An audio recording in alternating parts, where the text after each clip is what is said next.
We should be live. What's up, everybody? Howdy, howdy. Yeah, fashionably late again. Of course, actual technical difficulties this time. For some reason, Hangouts was just not letting me connect. Even though in the middle of trying to connect, I restarted my computer and everything, and yeah, still didn't work. Yeah, it But took like four fun tries to get trick. mine. It took But like four fun, tries to get mine to connect. but fun trick. The way I ended up getting it connected was I started it live with the desktop computer, and it was actually technically live, but I couldn't add people for some reason. So I grabbed my phone, went onto the Hangouts, added myself into the Hangouts on my phone. So there was two of me. And then from there, I added Rob, and it actually connected with him, and he got on. So in case you ever try to go live and you can't, that's Yeah. a good tip. Sometimes you got to work the system. Charles says, like the shot up update. Me and I said, thanks, Charles. Had fun doing it. Rev liked your White Devil's Tongue Garden update. Thanks. It was actually in We're the daytime. yeah, could actually see really well. Oh, Update. Me and I said, whoops. thanks, Charles. It says we are actually pretty nippy down here in Southeast Texas by Southeast Texas standards. 41 right now to around 38 overnight. Has been raining the past few days. Well, it's been snowing all day today here at about 20 degrees and wind chills at 1 to 2 degrees. I just call it we start on rev time. Yeah. Oh, well, the funniest thing is back in the day, I mean, my name's Tom, but they would always say it's Tom time. I want to get there, get there. How long? Oh, like 5 minutes. Like hour later, like, all right, you ready? Yeah, that's like Hawaii time from what I understand. Somebody will say, I'll be there in a few minutes. An hour later, they show up. Yeah, and that's the whole thing. Like I was in the wrong place. I was living in Pittsburgh, so I was like, in the wrong setting. Everybody's like, no, no, no. What the heck? You know what time it is? Like you should get a. That's another thing. I don't wear a watch. I've never worn a watch. It's like that line from what is that? Forgetting Sarah Marshall. Like ever since I moved to the beach, man, I had just quit wearing a watch. Wow, that's so cool. Yeah, because my cell phone, it's got like a clock on it. But but no, I've never had a watch in my like.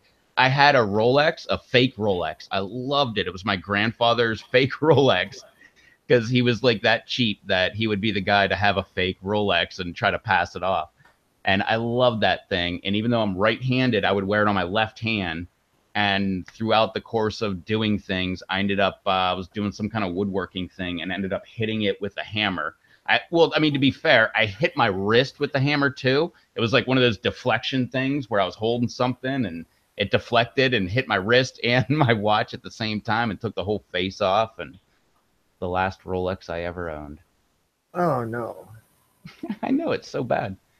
And the funniest thing was it was like I don't know what links are on a watch because I don't wear a watch, but it was like 8 links. I'm gonna guess too big. I mean, it was.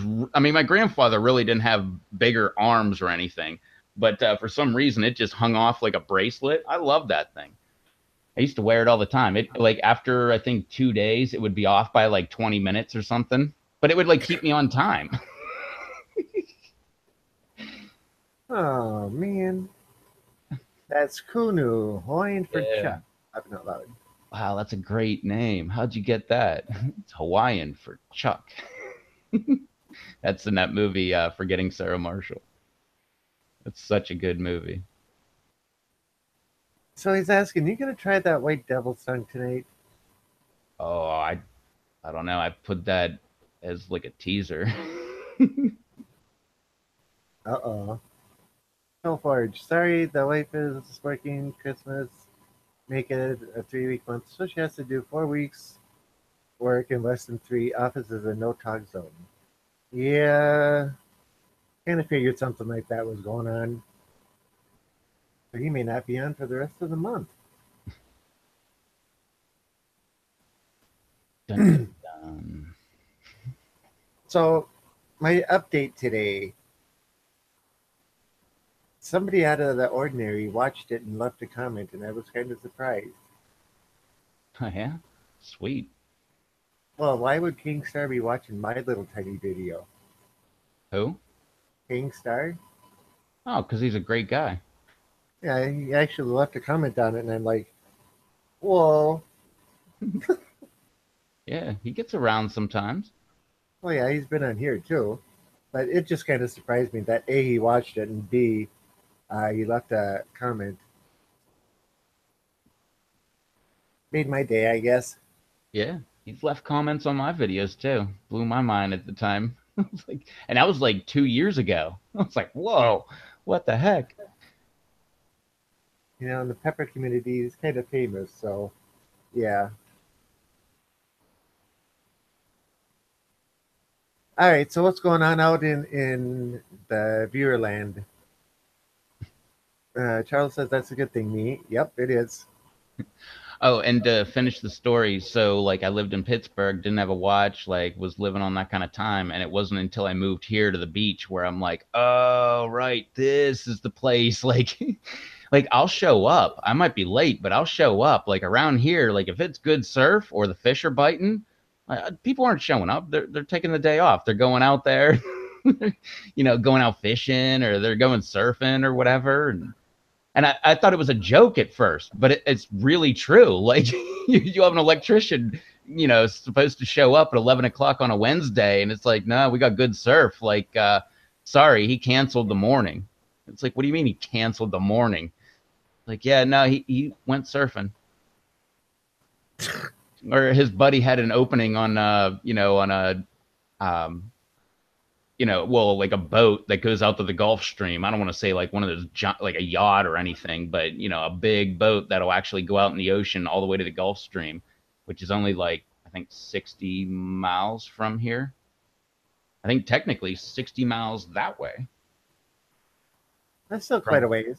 from where I sit. That's not that far. I mean, 60 miles an hour. That's an hour.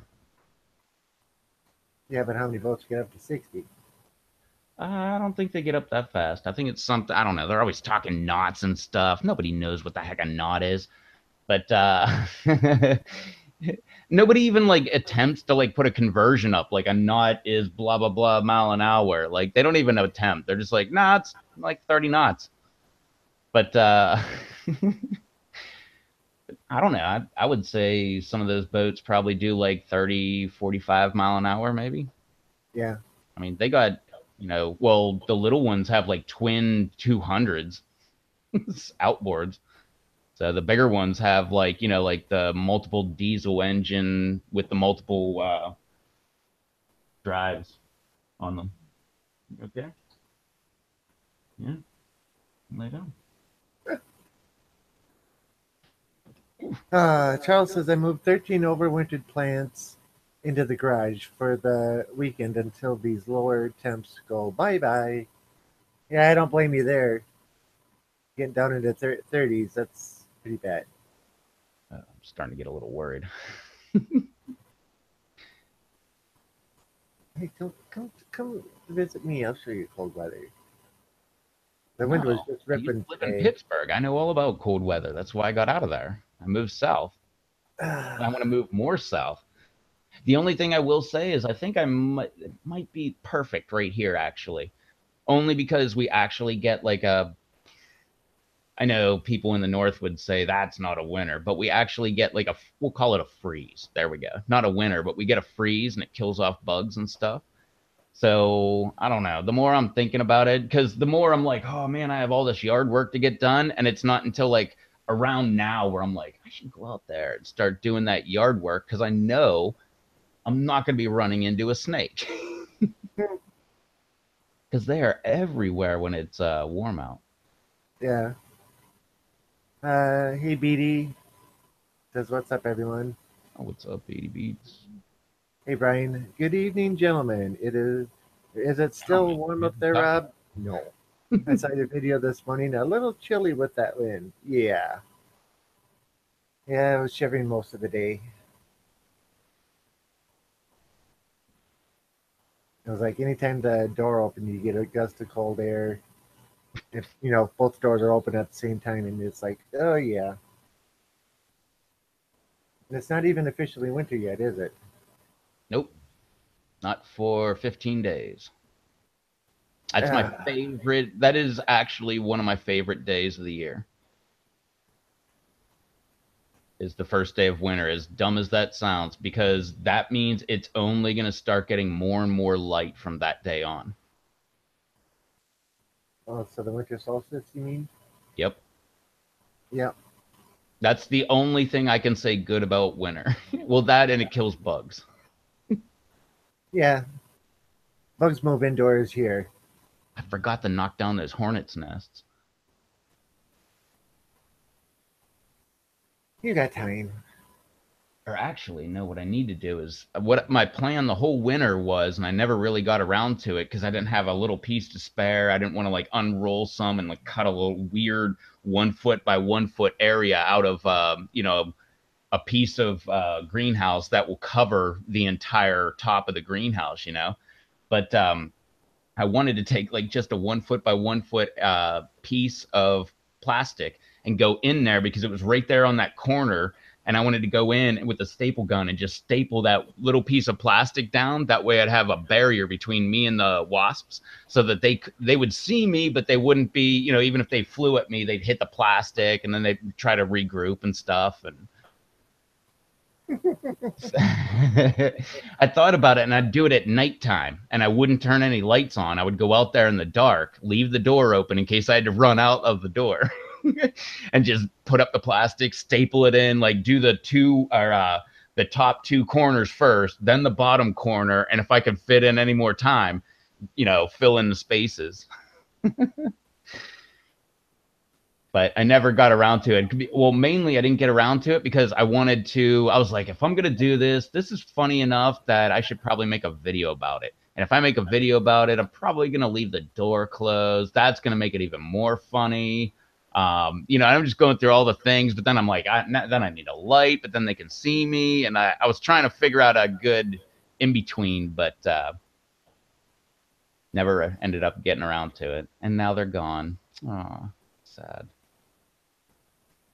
Yeah. Well, out the back of my shop, there's an entryway, and then up behind there is another room that has two great big huge freezers in it. The my store used to be a restaurant. The Nice. hornets fly into a small hole in the wall outside and go inside the wall and have a good sized nest in there. You can see five, six of them scrambling to get in the hole at a time. And I'm like, oh boy. So yeah, can't get at that nest, but hopefully they die in the winter. But they still lay their eggs, and I think they survive the winter. Yeah. It's funny, your place used to be a restaurant. I don't know if I said it on a live stream or not, or if I just told you, or if I didn't tell you. I don't know. I tell a lot of stories, but my dad had actually, technically, it was my grandfather, my step grandfather, and my dad had a business together. And the business was in the upstairs was a movie theater, and the downstairs was a bowling alley. Oh, that's cool. Oh, it was the coolest thing in the world, man. Growing up, we'd like go down there and there was stuff everywhere because they had like inventory all over the place, but we would like leave one lane open. But it was like the old like 1930s style where it wasn't automated. You actually had to have a pin boy. Like there was like a little perch where like a human would sit and he was okay to not get hit by the balls or anything. And he would Yeah, sit there and they would knock down everything, and he had like a return thing that he would just roll the ball back to you, and then he would manually set up all the pins and then get back up on his perch so you could go ahead and do it again. That's what we would do all the time. Sometimes we'd lose pins for some reason. We'd only have like six or something, set them all up anyway, like it was a full rack. If we knocked them all down, we were all excited. Not only that, but instead of like the normal size bowling ball, I remember specifically they had like this tiny one. It looked like a cannonball or something. I mean, it was kind of heavy, not real heavy, but I remember using that thing a lot. I don't know why. I thought maybe it was because there was only six pins. They were like, we need to take it to the next level, make it a little more fair. But I don't know. I remember using that little tiny one because as a little kid, I was like, I can handle this.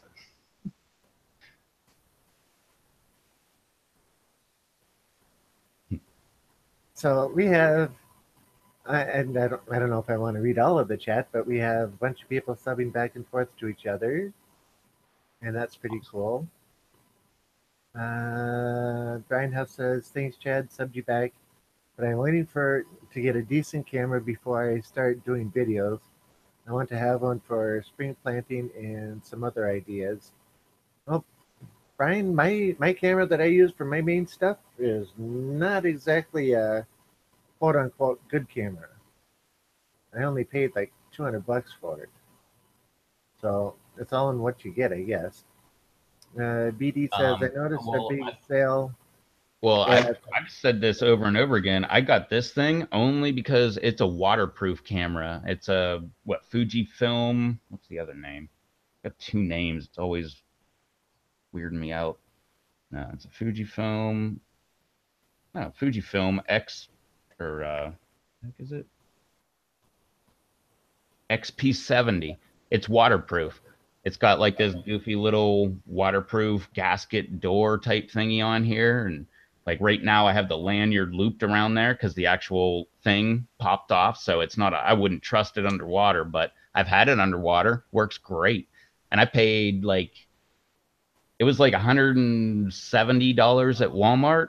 And I went on Amazon and found it for like 60 or no, I think it was 80, but still it wasn't 160. But yeah. no, I shoot everything with this thing. It's full 1080p and waterproof, so I don't have to worry about it when I'm shooting outside and it's raining. I mean, I would call it water resistant because of this lanyard dealy, but because it's so small, I have to throw the stupid lanyard on there because, I'll drop it and that way it doesn't hit the ground, which by the way, it's shock proof up to 5 feet, it says. Waterproof to 33 feet. And what was the other one? Like dust proof, which for me would be more like sand proof. Or pollen proof. Get it in the greenhouse, pollen. Haha, joke, joke. Yeah. So BD says, "I noticed a big sale with Arrow Garden lately, especially at Home Depot, and people buying them in the PLC. But was wondering, couldn't you basically make one for a fraction of the price?" Yes, Nope. you could make one for a fraction of the price. The big Especially thing if with you already the have a pump. Yeah, the big thing is going to be the pump and the nozzles that are spraying at the bottoms of the cups. Where the Arrow Garden has got it so the jets shoot up, hit a cone, I think it is, and then spread it all the way across the roots. So getting your piping for that is going to be your only issue, and then the expense of the lights and how you're going to hang them. But yeah, you can make one for a fraction of the cost. Yeah, and Chad was saying he uses iPhone and GoPro. I've never used my phone, or no, I used my phone for like one or two videos, but that was because I didn't plan ahead and didn't bring a camera. I usually have a camera with me, but another camera that I got, that the GoPro, I I'm a big fan of the GoPro, but I'm super cheap. So I got the Faux Pro, which you can't really see, but that's a DB power. And then I ended up breaking it on the side there. This port right there, there's no USB in there anymore. But I still can, if I charge the battery, which I don't have a charging port now, but if I take the battery out, put it in my new one, and charge it over there, I actually can put a card in there, pull the card out, put it into this one, use that one. But this one I paid like $80 and it came with like every accessory that you can get except for like the suction cup mounts and stuff. And this one, the replacement, like a year and a half, 2 years later, $50 with all the things. I'm talking the waterproof case, like this case. Like I got it set up so I can just slip it right into my mount on my dash, so it becomes a dash cam. And the new one actually has much bigger screen. You can see that, Oh yeah, and it also is Wi-Fi, so you can connect to your phone and actually control it with your phone. So you could put it as a dash cam and then control it like when to turn on or off or anything with your phone, which is really cool. So GoPro is probably the best. If you can afford it, go for it. But these ones are DB power, and they've done me really good. The camera I'm talking on right now is this exact DB camera. If you saw, or no, well, no, I never published one of those videos, but I got the new one, which was this one, and it had some weird rattle when I put it in this mount and drove around in my truck. And for some reason, it was just a defective camera. But as a computer camera, works perfect because I'm not using it for audio. And they sent me this one as a replacement. So technically, I paid 50 for the one I'm talking to you on, and I got this one for free. Hmm. But Brian says, great alternative to GoPro. Don't feel like you have to pay 400 bucks for a GoPro because I don't. Not everybody likes the fisheye lens. I'm not a big fan. Brian says I would, but my camera on my phone doesn't work well. It's been dropped a few times. Laughing out loud. It's a 6, but it needs replacing soon as well. You could use a GoPro or use GoPro batteries on this too. Okay. That says Nokia mod GoPro is 50 bucks. JDS says those and then nice. What's the Nokia mod? I do not know. Does that make it like 170-degree lens or something? Or I don't think you Oh, can it do could that. be another camera put out by Nokia. Because Nokia doesn't make just phones. That's what they're more famous for, but Nokia makes a lot of things. Good point. I'm only thinking phones. Yeah. And when I saw mod, I was thinking app. Yeah, when I hear mod, I think of mod flashlights, the original high power D-SIGs. Okay, Nokia model. Uh, JDS Yeah, says, I I say go for any of them. Like go for the cheaper ones because like this Faux Pro, it goes to 1080p. It doesn't do 4K, but I'm not gonna upload a video in 4K. Like I don't no, see a reason to do that yet. Like once 4K everything is around, then maybe that would be something. But I mean, and you're talking to the guy that I put up, I think, 3 videos out of 840 that weren't 1080p. And those were the first three. Every single one since then has been 1080p, like since 2009. So I'm usually right with the the new stuff, but 4K, nah, I that's can't just watch too big. 4K. I can't even watch on my computer. This is how old my computer is. Like it will lag whenever I'm trying to watch a video that someone put up in 1080p 60 frames per second.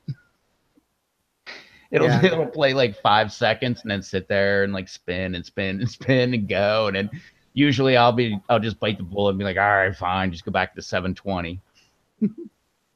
JDS says, see you guys later. Back to work. See you later, JDS. Later, JDS. Chad says no fisheye and does 1080p too. All of my videos that I upload from the camera are 720. My camera is capable of doing 1080p, but I don't see a point in it because YouTube usually scales it down. But one of the guys I watch records everything in 4K, and he says it takes um, That's my other big problem. like a gig of space every 10 or 15 seconds. Yeah, that's I forget what it was, but like a half hour was something astronomical where I was like, wait, because normally my videos with the peppers are I don't know, anywhere from 10 to 20 minutes, and they were talking like 30 minutes was this number like off the scale, like like uh like 2 terabyte or something like that. I'm like, Yeah. yeah, no, I'm not getting a 2 terabyte card for my camera. But no, Uh, 1080p that's bad enough. And I will not do 1080p 60 frames per second. I'm still stuck back where I've always been at 1080p 30 frames. yeah, I don't even see the upgrade to go to 60 frames. My only camera showing does plants.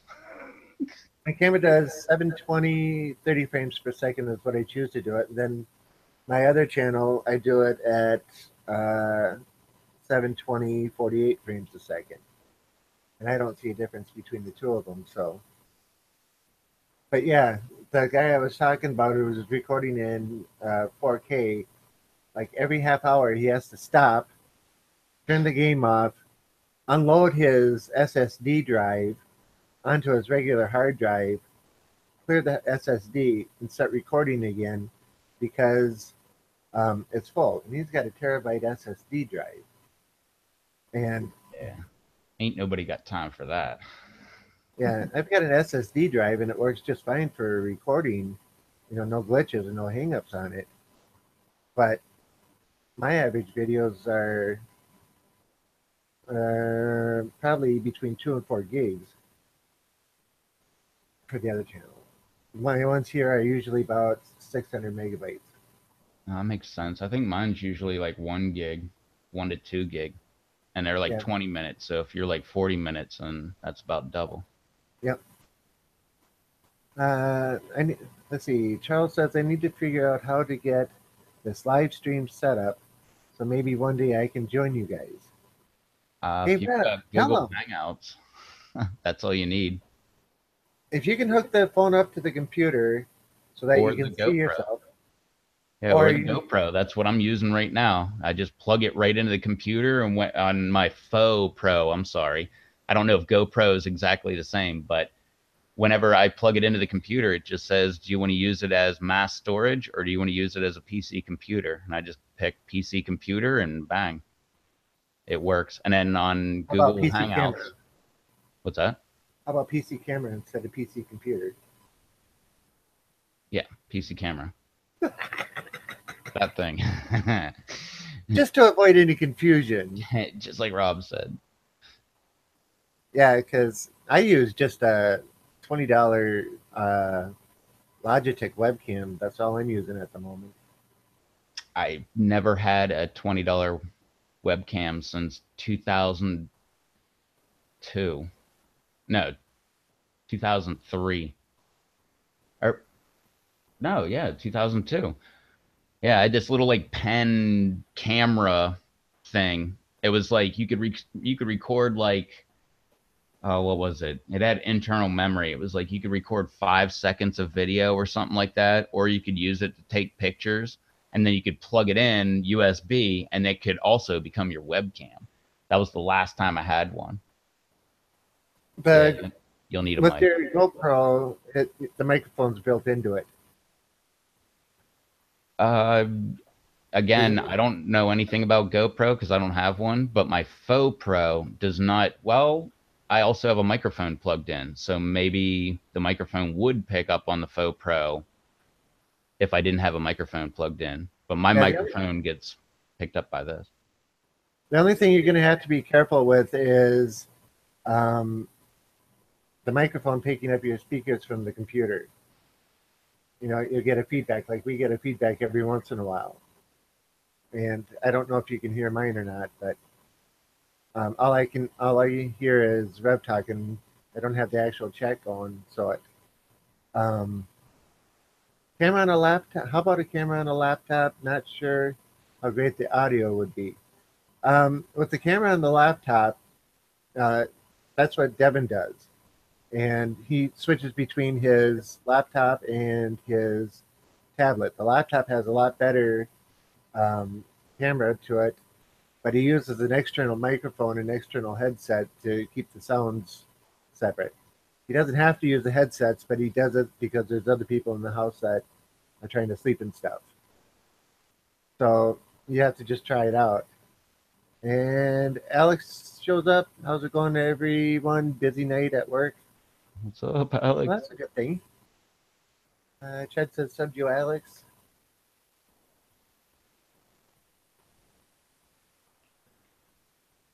But yeah, doing it on a laptop shouldn't be an issue. That way, the computer already knows there's a camera there and a microphone there.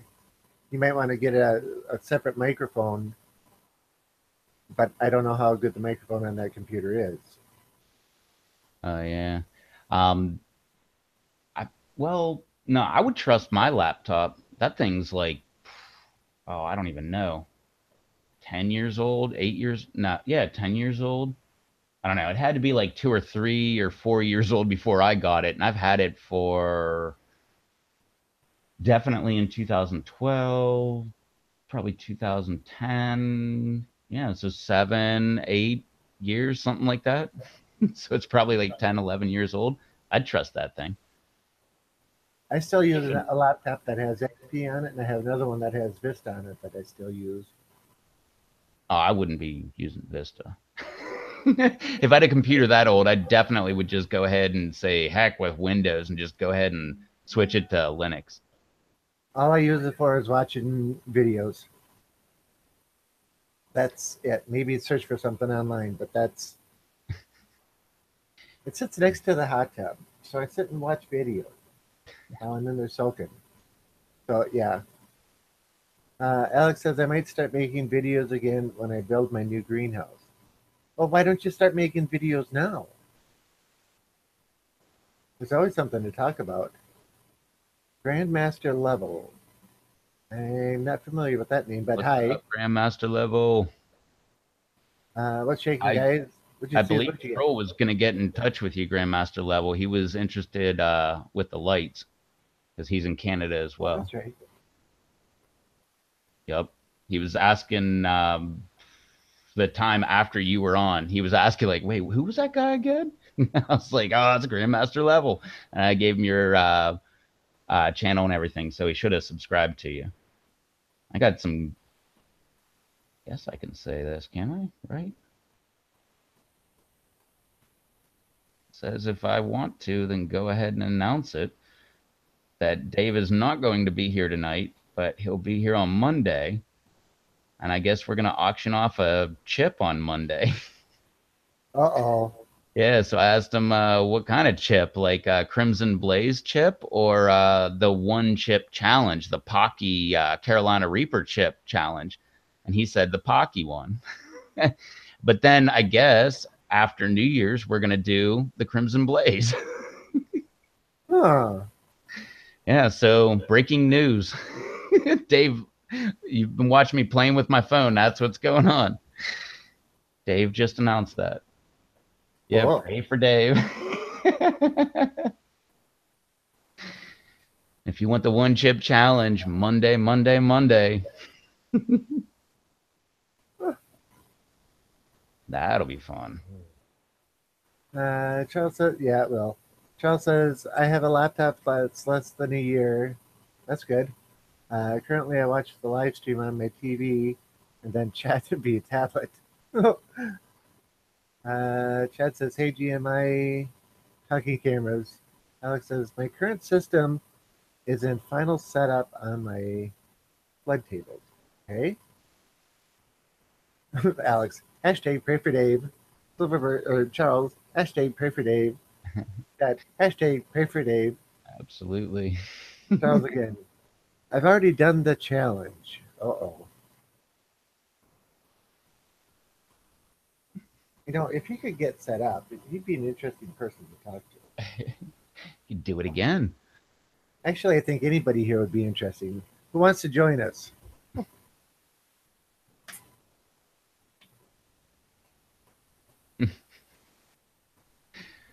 Sweet. Yeah, because well, I can't remember exact numbers, but we've looked in the past, and at the beginning when they came out and they weren't sold out, they were like 35 bucks a chip plus shipping on eBay. And then lately they were what, six, I heard $66 on a different channel. Yeah.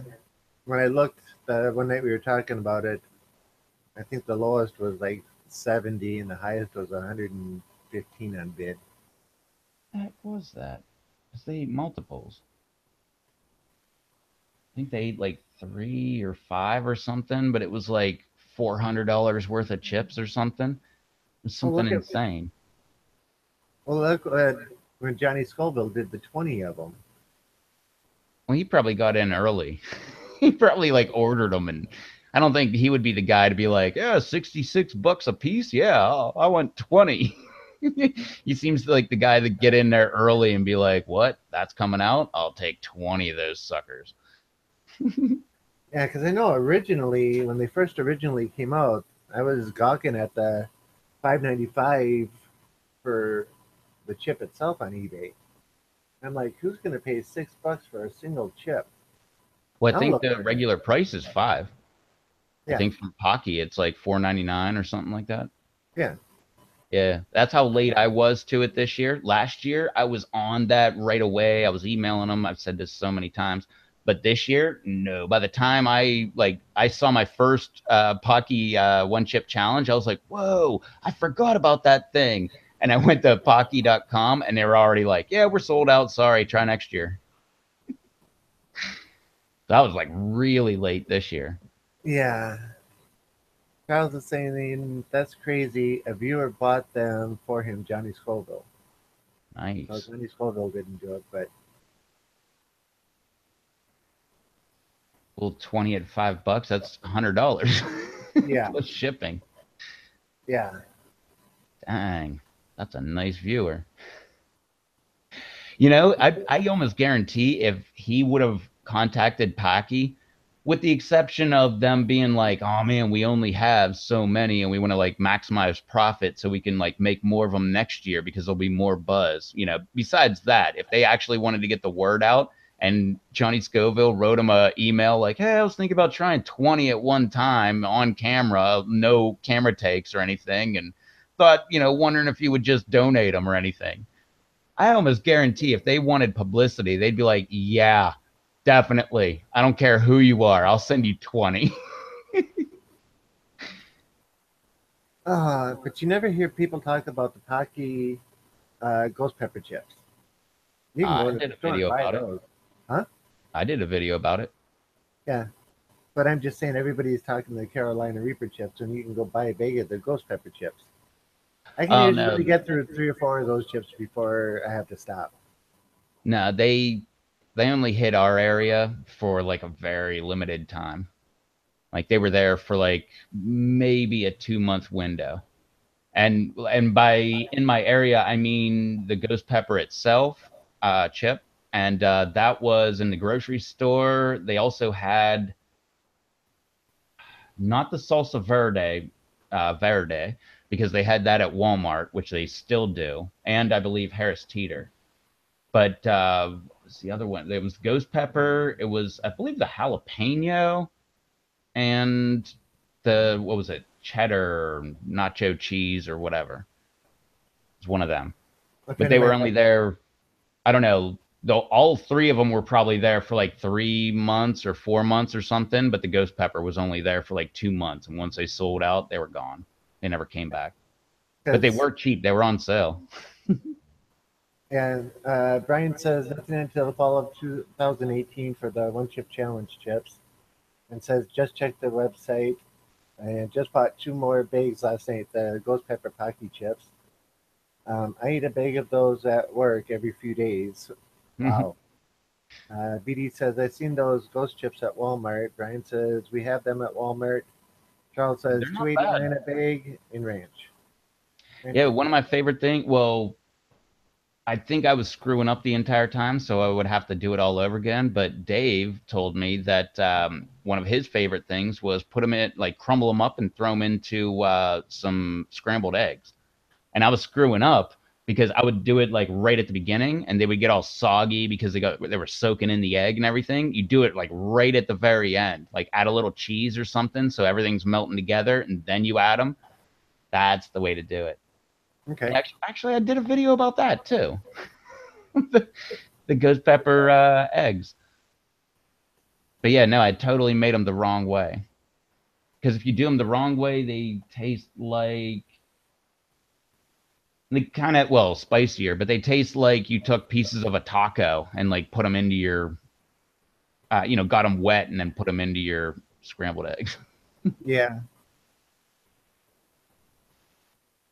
Brian says I like the ghost pepper and the nacho the best. And Charles says mush. Yeah, it was very mushy. Yeah, a friend of mine, every once in a while she'll go and buy me a bag of the Pocky ghost pepper chips. I just finished off one about a week ago.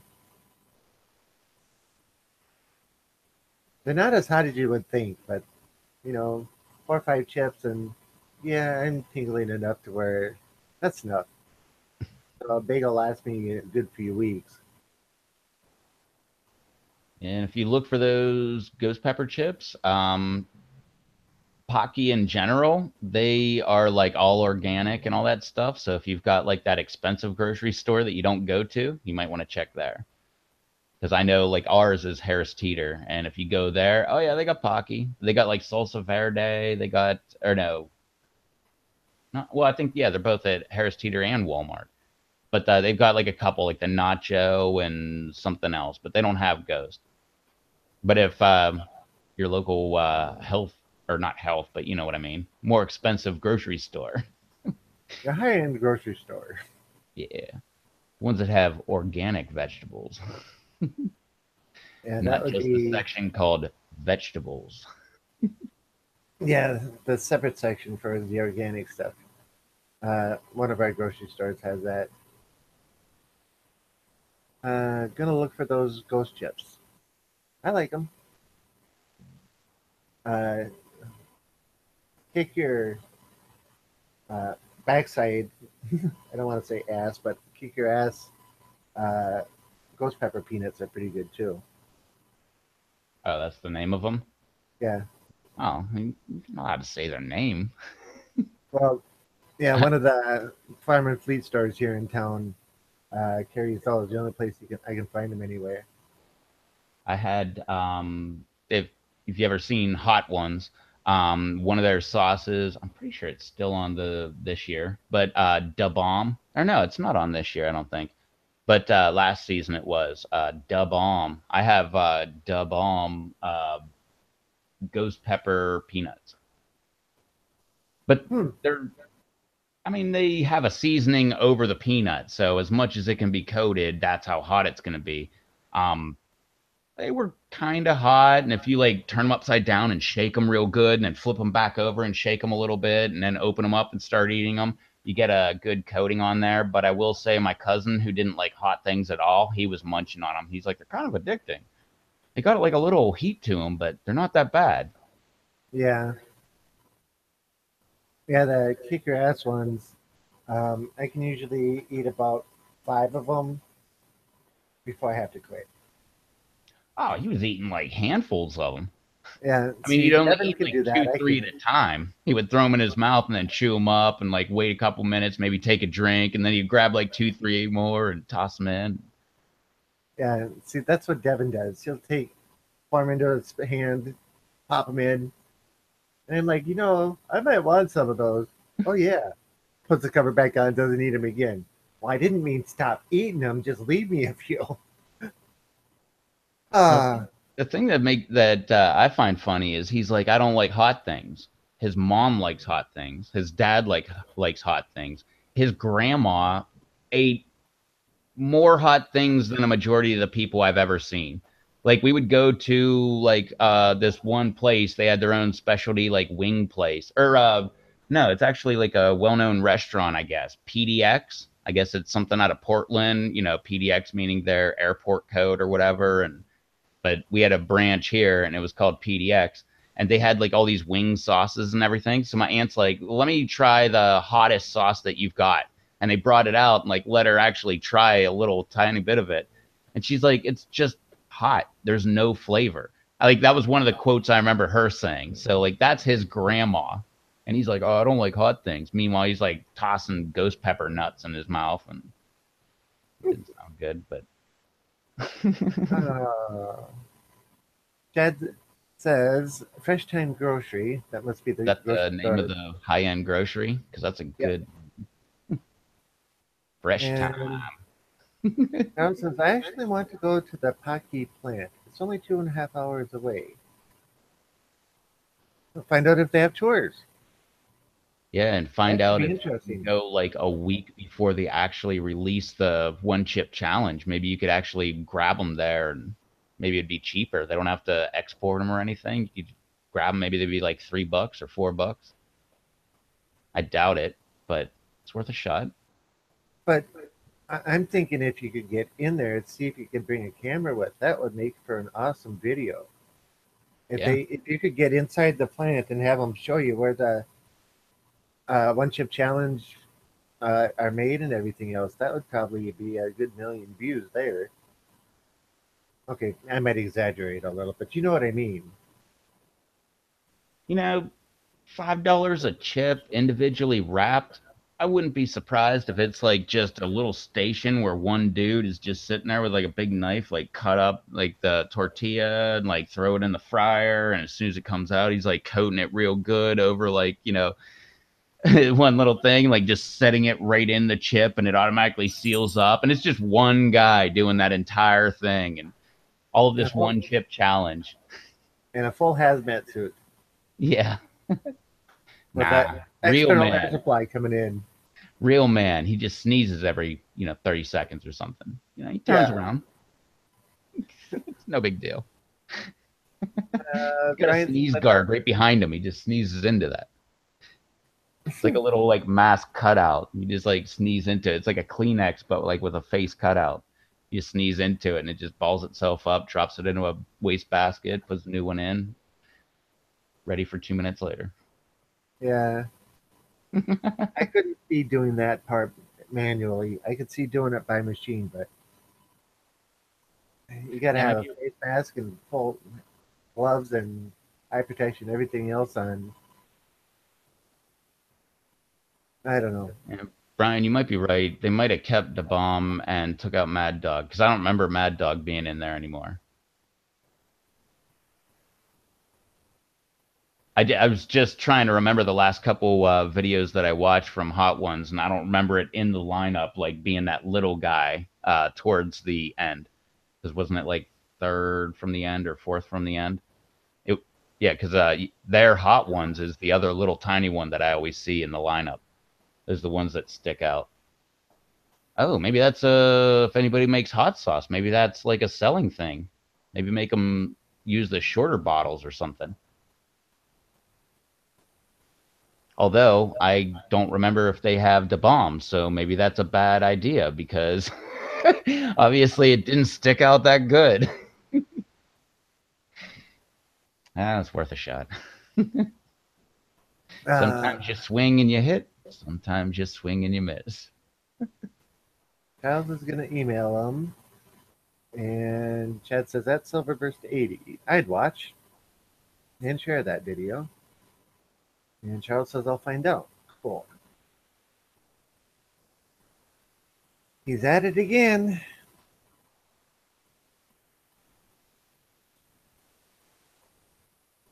You know what I'm talking about, right? No. Down there on the floor. Oh. Oh, of course. Well, I was He's gonna giving say me it's like that right look. on time, but we weren't. Yeah, he's giving me that look. I'll be back in a minute. Alrighty. My good dog is curled up here in a ball, right here, just sleeping away, snoring.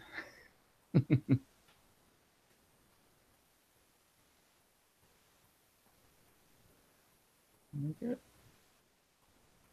Oh, snore.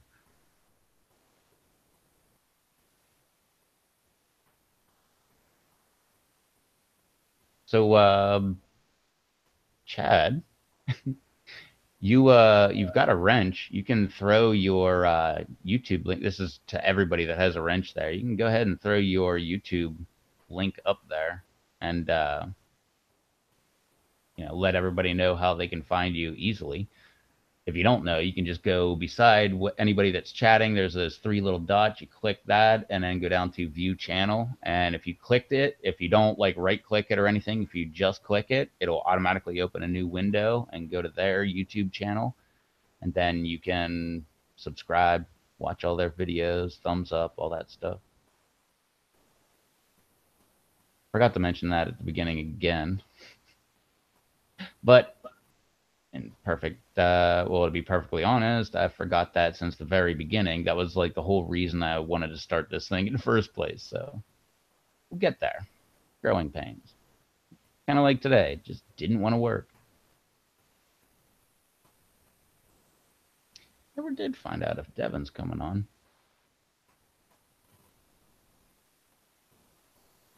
Guess we'll have to wait till Rob gets back.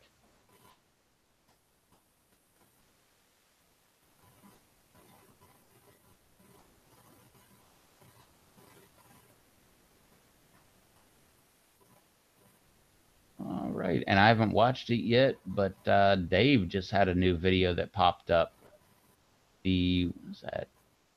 Ghetto Creme, featuring the nephew, filmed in October. Wait a minute, October, December.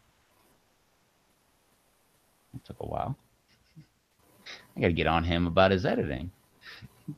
I don't even know if he edits. I don't think he does edit. I think he just hits the record button and goes at it, and then whenever it's done, he just hits the upload because I'm pretty sure he does it all on his phone. Kind of blows my mind. Like he's older than me, but he's using way better technology than me because I don't use my phone to shoot. I don't use it to upload. What state am I in? I am in the great state of North Carolina. North Kakalaki represent.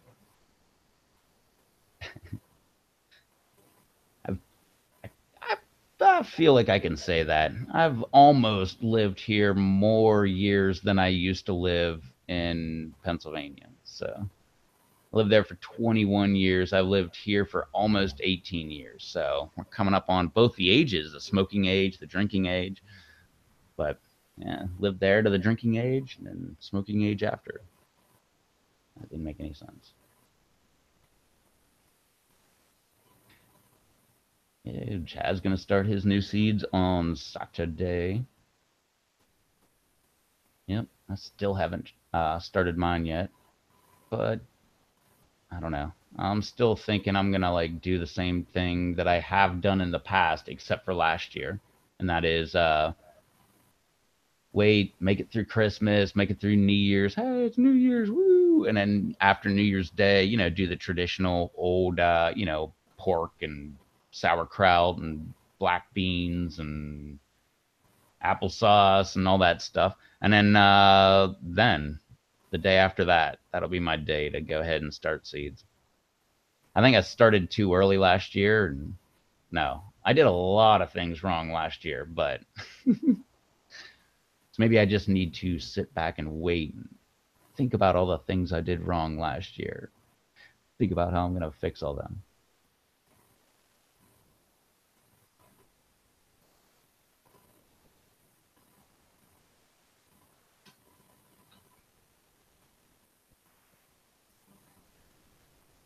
Nice. Yeah. Before Brian, before I moved here, you said great state, been there a lot, from vacation to fire school many times, and quite a few in South Carolina.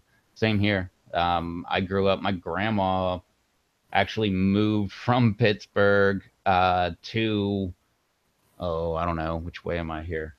She moved that way about 60 miles. And then my cousin ended up, he lived like an hour away that way, and he moved down here.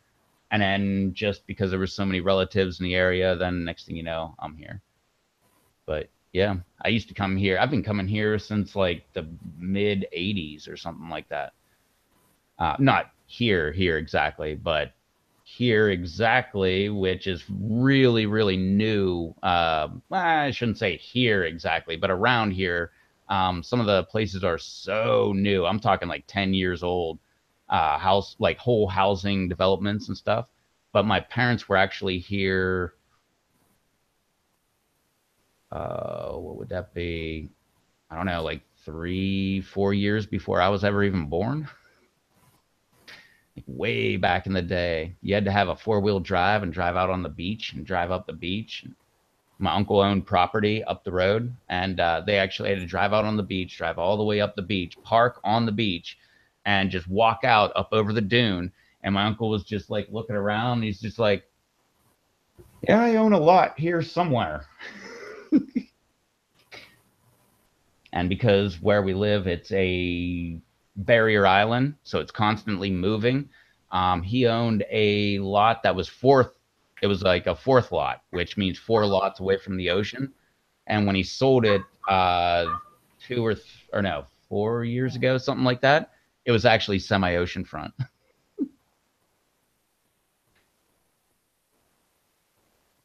He bought it for like 2 grand.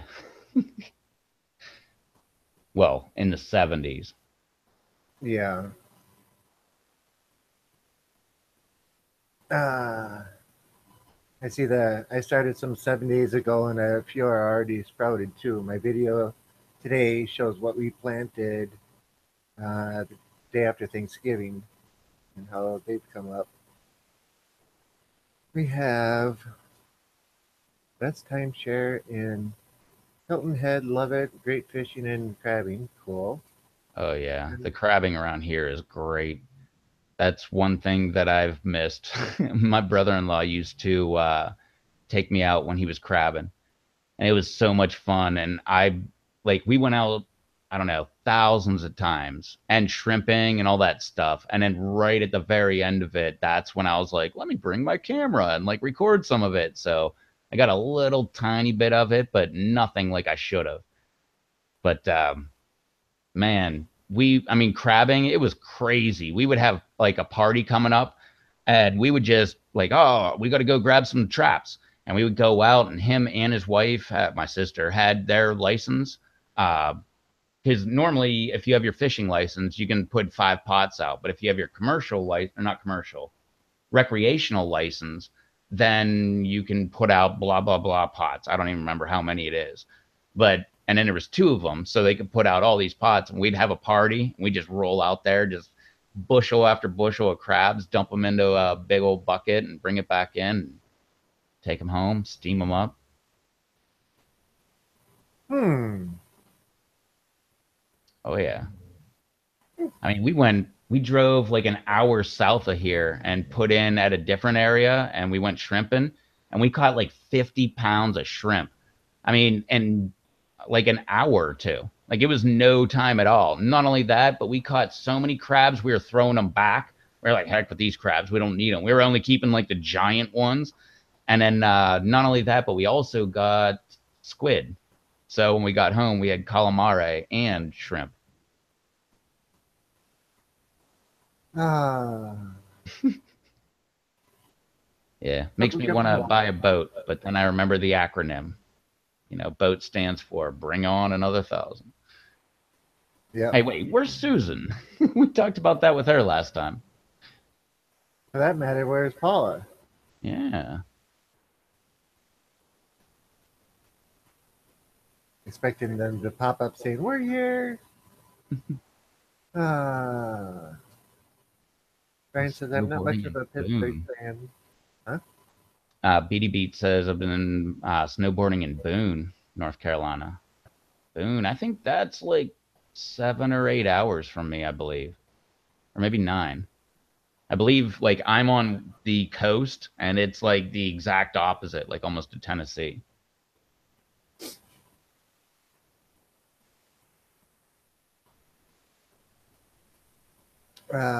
Let's see. Last time I Yeah, I was like in the. North Carolina, which was 3, 4 years ago, it was cold and there was snow ice near Greensboro. It's when the ice was falling from the power lines going through people's houses and cars. Hey, look, there's Susan. We talk I about her, and she appears. had to mention her name, and she was probably listening the whole time, just not commenting. Ooh, Had an earthquake. Hopefully, not bad. that sucks. LA's got fires up there. 3.8 isn't so bad. Nah. Well, um, It's enough to get you to notice it. And I'm trying to remember because I never was in an earthquake my entire life. And then living here, I actually was in an earthquake, which was weird because in Pittsburgh and here, they could feel it. But like the play, it was closer to me. And whenever it hit, I was at a bar, but I wasn't drinking, but I was getting lunch. And I remember all the liquor bottles were just swishing back and forth. It felt like a semi truck hit the building because everything around here it's up on stilts. I was in Georgia one day and felt this vibration. I'm like, what the heck was that? And I go walking out. Did anybody feel that? And some guy says, yeah, we just had another earthquake. It only registered like point 0.4 or point 0.5, something like that. Only earth, it was so low that the building, we were on the fifth floor, and you could feel the building shake a little bit. Enough to notice, not no damage or anything like that, but yeah. Oh yeah, there was no damage to anything around here. No, we just felt it. And it was weird. If I would have been like in a car driving, I wouldn't have felt it. It just so happened that I was in a building that's up on stilts and on a sandbar and just so happened to feel it. Like I said, it just felt like a Mack truck like accidentally backed into the building I was in because it was just like boom. We're all like, what the heck was that? And like the only remnants was the liquor bottles for like a minute and a half or 2 minutes. You could just see them sloshing back and forth, back and forth. The craziest thing. That's what I found crazier than like the actual movement. It was the back and forth slosh because obviously that meant that it was continuing to like move, but for some reason we must have been swaying with it or something. So I didn't feel all of it. I just felt the initial impact. I don't know. But those liquor bottles, they were sloshing back and forth. I don't know. It's really weird. Yeah, Charles says I experienced a small one first time I visited my friends in Orange. Dad says, "Sub Susan and Aaron." Okay, and And if you don't know Susan. Chad, if you don't know who Susan is, she is the Pepper Lover community mod. And She is she's supposed to come one join us. powerful lady. And she's supposed to come and join us one of these times. She'll get there I sometime. can She'll think about well, we're good. What I'm just gonna like my whole theory was I'm holding out because one of these times she's gonna be sitting on a hot pepper and she's just gonna be like, "All right, fine, I'll do it," and then she'll hop on and it'll be like the greatest, one of the greatest. What do we call these meetups yet? it. Just Not like you. you do that, Susan. Give me like a few days to know about it because then I'll hype it all up and everything because everybody will want to know. Kind of like on Monday when Dave will be what did I say? Auctioning off a Pocky one chip challenge. If you've always wanted a one chip challenge, make sure you tune in on Monday. Maybe Susan's always bad on tuning in on Monday because she can't, but maybe for some reason you could break away, get the one chip challenge on the auction, Susan. Then you could be on Wednesday when you are available. That way you can actually try it on the live stream. Of Yeah, Susan's laughing, and Chad says peer pressure, and Susan says, course. "No kidding." That's my other like my alternate name, Captain Peer Pressure. Dun, dun, Yeah, dun, you should see dun. what he does to me, and when we're off camera, man. Do it, Oh do it. yeah. You got to make that pickle challenge. No, you got to. No, all you got to do, you just do it, but you just go like a round or two. Then you just like, oh, I'm gonna bow out, and then make everybody else go for it. It'll be funny.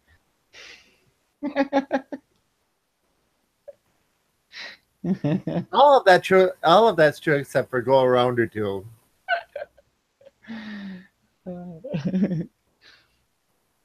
Before you get going, Yeah, just start agitating Sky and telling her about like you can't win this. You're gonna win. Don't give up. Because that is what it looked like. Totally looked like she had like that pep talk where she's like, "I'm not going down. I'm not. I'm in this." yeah, that was a pep talk with herself though, because she admitted later she just did not want him to win. She shouldn't have let him take it. Susan That was says I did see Batman do the chip challenge. It was awesome. I didn't see it live though. It was interesting live. yeah, that was Felt like I was standing in the room with him. yeah, that was great. Batman said he's gonna come back on too. Said he wants to come on and give away seeds. So that'll be Cool. fun. Yeah. I wonder how many plants he's gonna, or how many varieties he's gonna grow this year.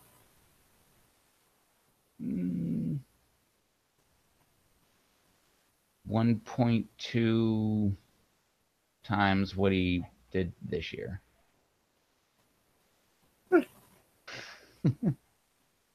Interesting way to narrow down a vague number.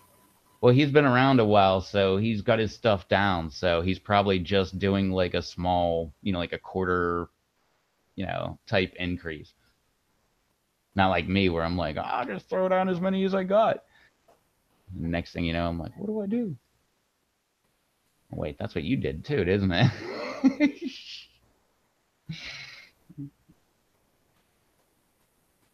Hey, they come up. They come up.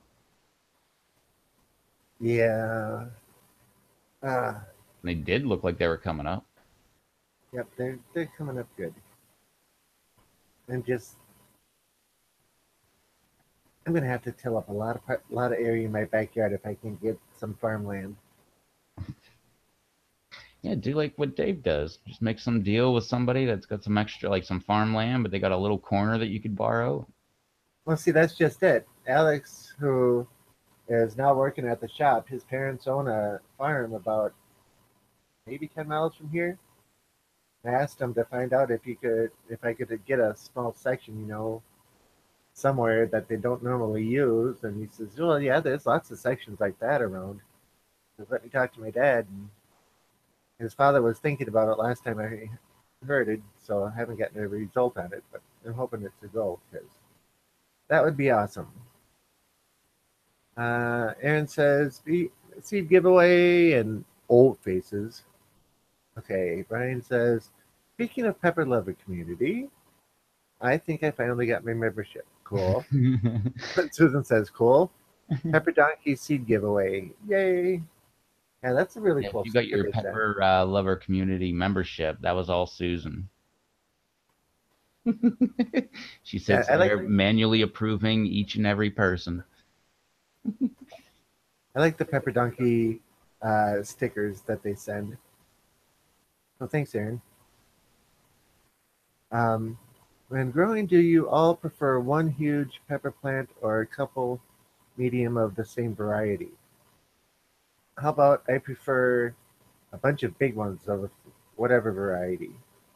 Like right now, Oh, I've got 15 ahi lemon drops in the other room in my grow tent that are all going to go in one area. They're a medium I don't sized room. know. I got a more or I don't have insight. I was looking for insight more into that question. Do you mean like when you grow like the plant, you get one big plant or it stays small but produces? Because like medium plants, I don't know, that could be like, not mature or about to be mature, whereas the big one is actually putting off pods. Because then I would take the big one. But if you're talking like it just grows small, I'd rather have the multiple mediums. I'd rather Just have because multiple one mediums. could just stop producing. And I'd rather have, redundant ones where I could just get pods off of the other one instead. My theory is go big or go home. No, that's cool, but if it stops producing pods, you don't get pods. So, and when you're Yeah, talking about a limited season, not bringing it inside or anything like that, then you only have so much time. And like last year, I had that heat wave that hit that was so hot that everything just stopped producing for like a month. And that was just enough slowdown that I pretty much didn't get a harvest until, I don't know, a month ago last year. Whereas this year I was much better. Now I'm getting my harvest. yeah. Charles That, says that's why she's so busy approving memberships. that's why she's never here on Mondays. That's like the official day of going through, like, oh, this guy applied? Okay, check. This guy? No, no, not coming on. And then he goes on to say, it depends on what you call medium or large. I can imagine Susan sitting there. Let's see, this guy, limited information. No. Nope, nope, no membership for you. Go away. This guy, okay. I don't know how the heck I got past that screening process. Whew. You're famous. Hey, Maybe it's because she's famous. stop. Come here. Stop. Hey, hey, we're live over here. Does not compare. She does not care about computer technology at all. No. Hey, stop. So BD says, yeah, I've seen a couple YouTube videos saying that the bigger the pot size, the more pepper yield. So I didn't know if it was worth having a couple 5 gallons or one giant container slash in-ground plant. Ah, okay. Well, that's a different question. I thought you meant just the plant themselves. Yeah, because You all of meant my pot peppers that size. were here last year were all in 5 gallon pots except for, well, 7 of them. Nobody ever saw 4 of them, but the three that weren't did that were in the ground didn't get nearly as big as the ones that were in the pots. And yeah, the bigger the pot, the better. That's why my scorpion pepper is in a a big box at the moment because it outgrew the 5 gallon pot. And my Bohemian goat is about to outgrow that 5 gallon pot. We're waiting for another box to show up so we can transplant him. And the MOA needs to be transplanted pretty soon again too, so it can get even bigger. Well, the bigger the pot, the better off you're going to be Yeah, for the most part. I mean, yeah. I guess there's a point of diminishing return where you can go so big that it's never going to take that up without, within a season kind of thing, not counting like, season after season. But I say go if you can afford it, go as big as you can. If you can't, maybe just go in the ground and then just dig out like a, 5 gallon pot hole and fill it with good soil or something like that. And then let the native soil and the, good soil kind of work together. Cause then you'd be, it'd be bigger than a 5 gallon pot. But no, that being said, I grew every single one of my plants in this.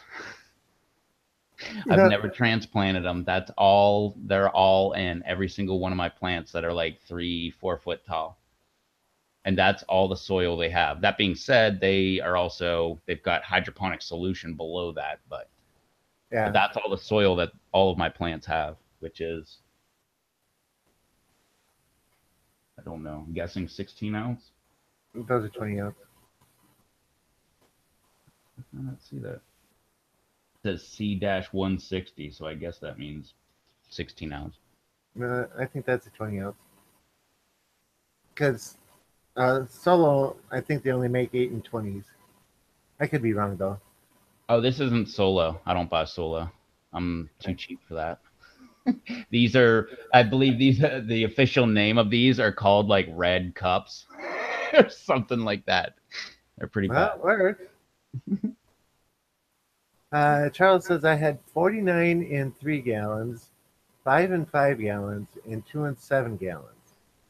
Okay. And Chad goes on and says my biggest producing habanero plant was in a 5 gallon bucket with natural compost. No, they're not called red cups. They're called party cups. Ah, big difference. They're probably made by the same company that makes solos. It's just a generic brand. Oh yeah, that's why I don't buy like brand name stuff. It's usually the same thing. Well, that and I'm like really cheap. I'm honest. Hey, if it's plastic and it's sealed, what difference does it make? Brand name or generic? I Well, get the generic ones myself. when I bought them, I figured I was going to replant. So I figured I was just going to cut the whole thing open and get rid of it anyway. And so that's why I kept it. But turns out, nah, if you be really lazy about it, throw them in cracky, deep water culture technically, and just let them go. The roots grow right into the container and you don't have to take them out of the solo cup. And then whenever they're done, you cut the roots off, pull all the dirt out, throw like the plant and the dirt away, and you got that cup and you can use it again next year. All the Hmm. plants I'm growing this year, they were all like reused cups. They are. That's how cheap I am. I'm telling you, man. If there's a way to be cheap, I am that guy. It's kind of like Uh, my buddy who always had this joke, and I'm pretty sure he came up with it, but he's like, I bet you $1 I'm lazier than you. Put that dollar in my pocket.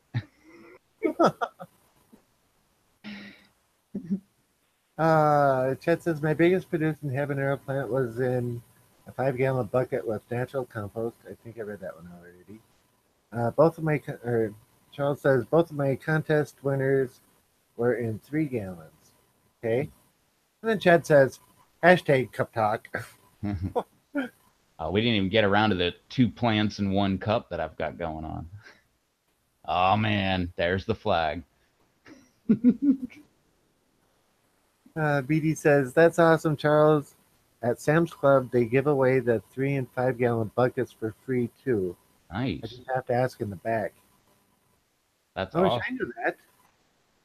Also check restaurants because I know the restaurant I worked at in Pittsburgh, that was the 90s, but we used to get this is how many pickles we went through. We actually had pickle spears that came in 5 gallon buckets, and we would keep a stack of like 2 stacks, like 8 foot tall of buckets.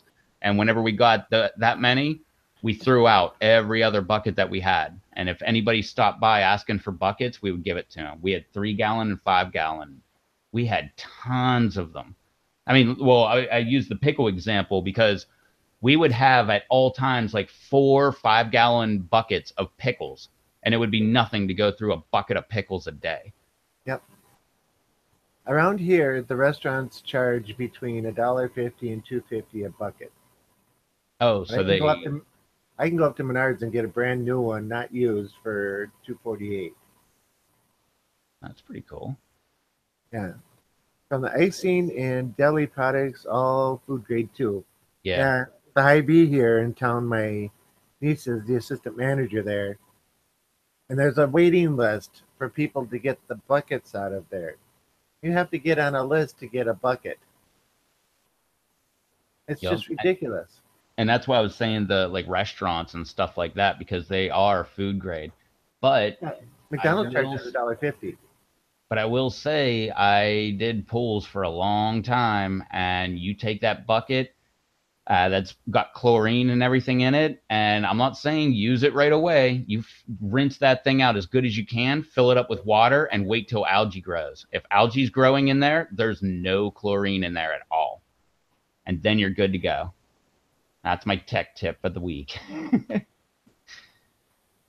Trust me, no algae will live when there's chlorine in the water. That's how Charles, you, if you have a pool, if you're like, I don't understand, it won't like clear up. Well, either A, your filter's bad, or B, you're not using enough chlorine. Because if you have enough chlorine, there's no algae. yeah. Charles says this year my Dorset Naga contest plant will be in a 65-gallon trough. Or wait, was that? Oh, I saw Oh, that. That was that gigantic thing that's like 3 foot around or whatever. That the 65 gallon. Charles is serious. This year's plan is 63 gallons, 55 gallons, and two 7 gallons, and of course one 65 gallon. Oh my. So that's 60, 110, Well, I mean, just think about a 112, 5 gallon 113. bucket. That's like, so big around. Now just imagine, or heck, what the heck would that be? Like 14, 15, 15 of those 5 gallon buckets? What? You lost me. What? 113. It'd be a 65 gallon would be 13 5 gallon buckets. Yeah. No, just think about that because a 5 gallon bucket is a big bucket, Well, think of a 55-gallon drum and add 10 more gallons onto it. but short and fat. Oh yeah. Yeah. Okay, Ah, that's big. my 55 gallon drum. That's what sucks about living around here. Everything rusts. And I got a 55 gallon drum. And not only that, but because I like to collect all the cardboard and not put it in the garbage and just set it aside and then burn it. And then specific stuff, I'll go ahead and mix it with soil, maybe just for the yard or something like that. Maybe not for plants, but add it back to the soil and it takes off. Like around my yard, I'll dig a burn pit and I'll burn a bunch of stuff like trees and, cardboard and stuff. And then I'll fill it back in. And that has like some of the nicest lawn in the entire yard when it comes back. And I'll move it over to another area, use it for a while, and move it again. But Hmm. I miss my 5 gallon or my 55-gallon barrel. I used to get that thing so hot that it would disintegrate. Like it would burn so hot that it would eventually start flaking. I guess that and the salt, it would eventually start corroding and stuff, and it would just literally collapse on itself. But we would have that thing. I mean, I would have like a fire about this big going of like I guess tree branches and stuff like that at the bottom, and I would have like 8 feet of flame coming out of the top of that thing, like to the point where you couldn't put it where there was trees anywhere near because that thing might catch the trees on fire. It was like a rocket stove or something. But Ah, I kind of wish I would have did more YouTube back in the day because there was one point I cut down like 150 or 200 trees in my yard, just in my yard. We got an acre and a half, and you couldn't tell I cut down any. Not only did I cut them down, I cut them all up, brought them down, and I burned for I believe a month and a half straight. Like every day I would wake up, go out, stir up the fire, and you'd see all the coals and everything, throw in some stumps and stuff and then some limbs, and it would catch on fire. And I'd walk away and like midday, throw some more in there. Or, go to work, come home, I'd throw more stuff in there, like stir it up, throw more stuff in there. And before I went to bed, throw more in. And it went for like a month and a half. That being said, if anybody's like, oh, that's crazy, why would you do that? By the way, we have more trees here now than we've ever had. Because I did that, all the small ones grew up. And yeah, there's so many trees. ah. Charles says smart pots. I Uh, don't know how to pronounce the other name. Ian George. Oh, hello. Anyway, Charles says George, what's up? Is the that pick Ian? Isn't that Ian? IAIN? Or no, that'd be IAN, right? I don't know. yeah, What's up, man? What's going on? the pick rev I took was my 500 gallon. Oh, that one's huge. Yeah, I saw that one. So that's 105-gallon buckets. Yeah, Think about that. Just think about having 105-gallon buckets. Just that. Like I said, I got like an acre and a half. I don't know where I'd put 105-gallon buckets. my backyard is like 50 feet by 75 feet, Oh, you'd have plenty of room. with the sidewalk running through the middle, and the right hand side is a big walnut tree. So it's all got to be on the left. Susan says, Charles, when you go big, uh, yeah, Yeah. when you go that big, why not just put it in the ground? That could save money. Yeah, you Charles could just, says, like I said, like dig like a 5 or a 10-gallon bucket area out and then fill that with really good soil. And then all the excess roots will just come out of the good stuff. he says, don't have a real good reason, Susan. I just like pots, or I like pots. Ryan's laughing. Chad says, hello, Ian. Welcome, I sub you. And Susan laughing out loud, just wondering if there was some benefit. I thought at some point it's like the ground, right? Yeah. Uh, Well, not only that, but you have the benefit of having like good soil contained within an area, but then you have like the excess ground going out.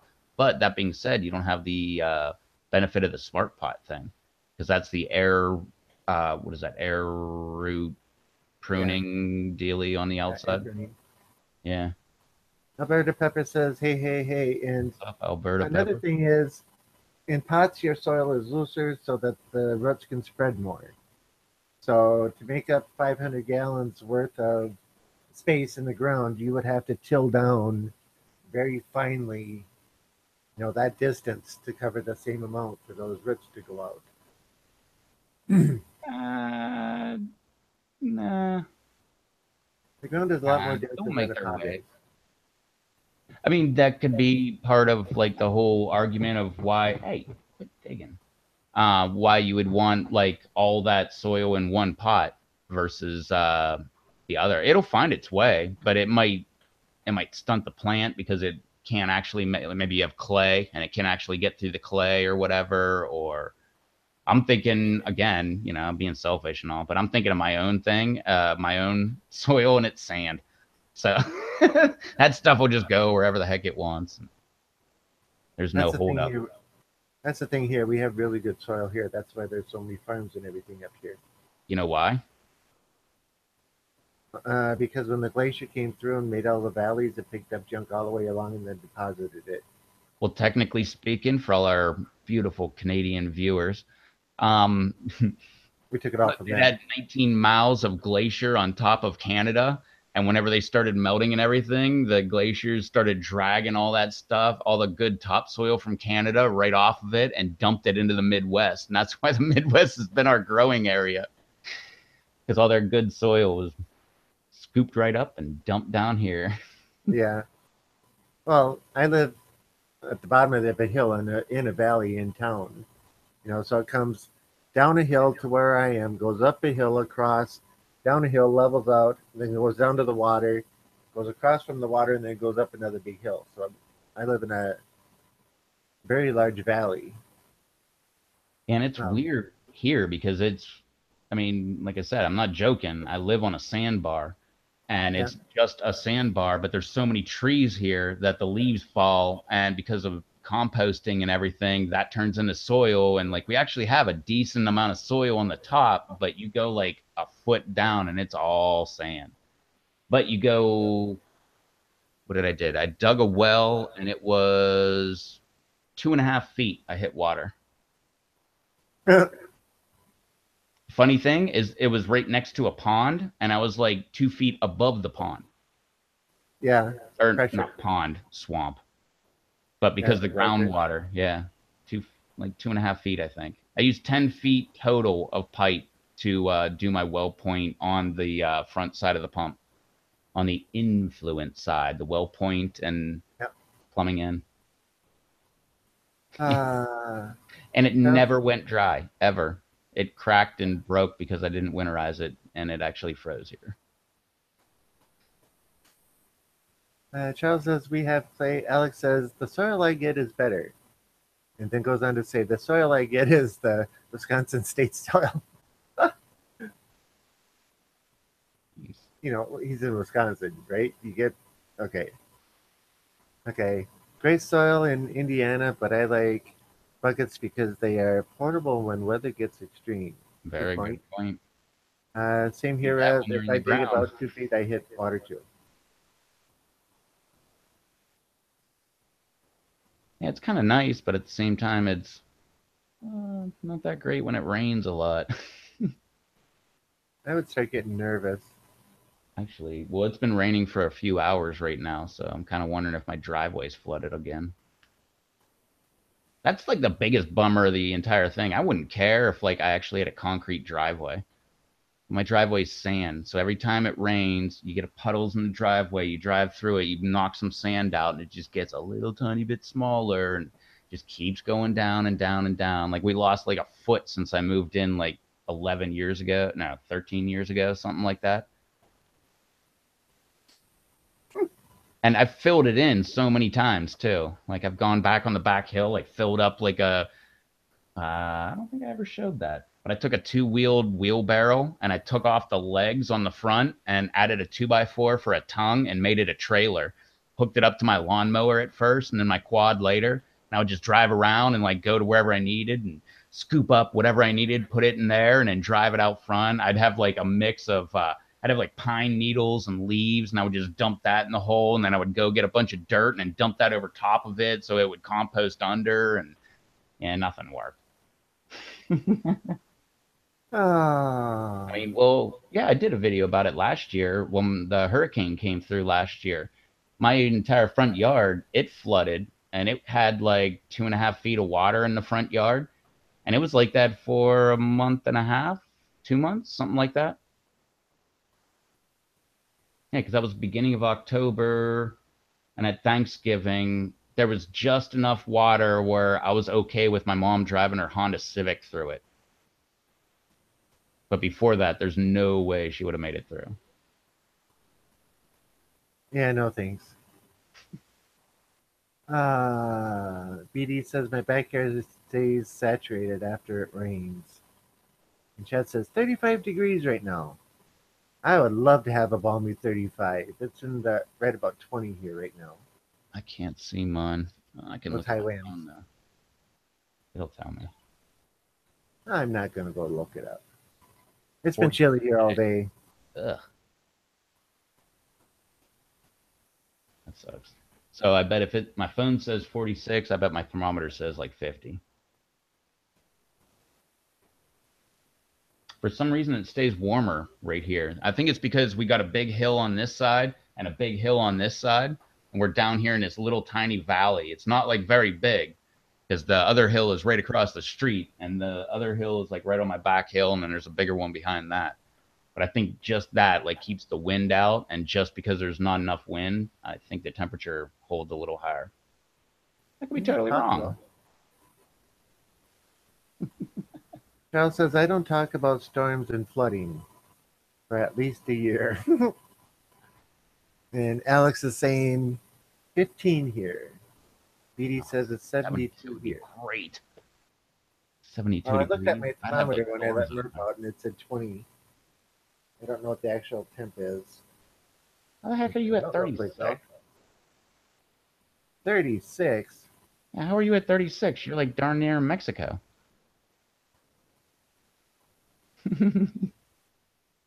Ouch. 17.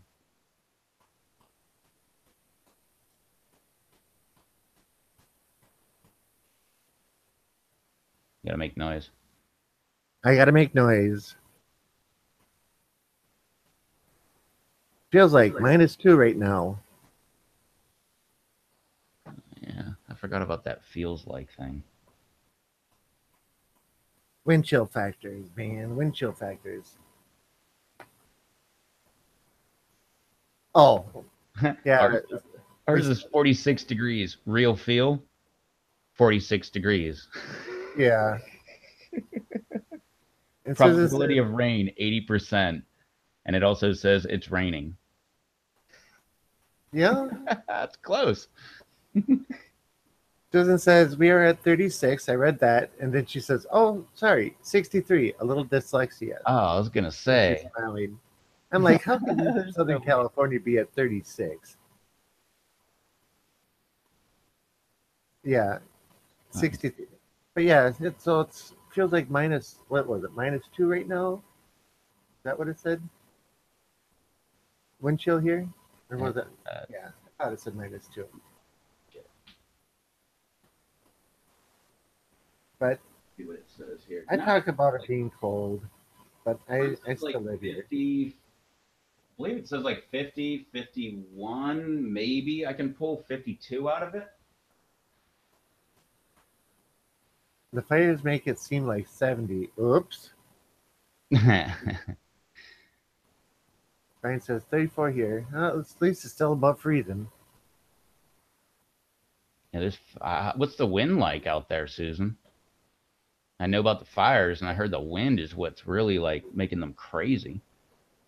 And I listened to Philip DeFranco, and he was like, "Oh, the fires, like, don't worry about us. They're like 30 miles away." And then, like, the very next day, he's like, "Oh yeah, by the way, there's like now a fire 3 miles from my house."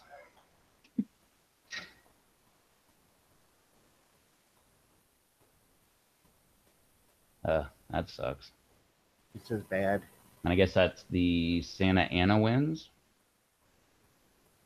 I've never been there for the Santa Ana winds. I live in, well, what they call the second windiest place in the U.S. Chicago being the first, but there's a reason the Wright brothers came here to fly the first airplane.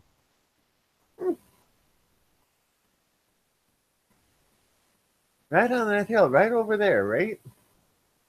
Uh, Technically, yeah, like right within like a 7 mile radius of here, yeah. I mean, the official memorial, no, it's like 8 miles away or something like that. But I don't believe that's the real hill because, it was all dunes and stuff like that. So the dune that they were on probably eroded and a new one came up somewhere else. And they just kind of picked, we got this land over here and it's got a big hill. So let's just call that. It's very possible. 25 to 35 mile an hour winds with gusts of 60 and isolated gusts of 80 tonight. Ouch. That's like hurricane level. 75 is hurricane. Well, I guess that's sustained winds. We get that kind of stuff all the time too. How bad is it there, Aaron? You still Yeah, here? I think it's worse where Aaron is. Yeah, how bad's it there? I know around here we get like they call them nor'easters, northeastern wind. But that'll be, I mean, they could be as worse than a hurricane, really. I mean, sometimes they're like 25, 35 mile an hour, sometimes, and they're like direct wind right off the ocean. And sometimes they're up to like, 85, 95 mile an hour. Actually, yeah, I believe one of them was really bad in, it's usually the winter months that we have them. I believe it was like Thanksgiving or around Christmas or something. There was one that was real bad. Like if you go around, like certain places will have pictures of it, like before and after, like of that year, like 19, I forget what it was, like 60 or something like that. It's just like, building, building, like, big map, but it's just like building, random space. But then you look at the after and like everything's gone. Like the ocean just swallowed everything. No thanks. I'll pass. Where's your sense of adventure? You're not living close enough to something that can kill you. You're not having fun. Like tigers or oceans. I've seen 7 tornadoes in my time. One of them was right over my head as it was coming down. Yeah, heck with that. That's adventure. And I was in a mobile home park at the time. That's even more adventure. So I've had enough adventure in my time. Okay, so Aaron says it's bad here. Winds are terrible. Fire everywhere. Well, stay Ouch. safe. If they tell you to evacuate, grab everything that you cannot replace and roll out.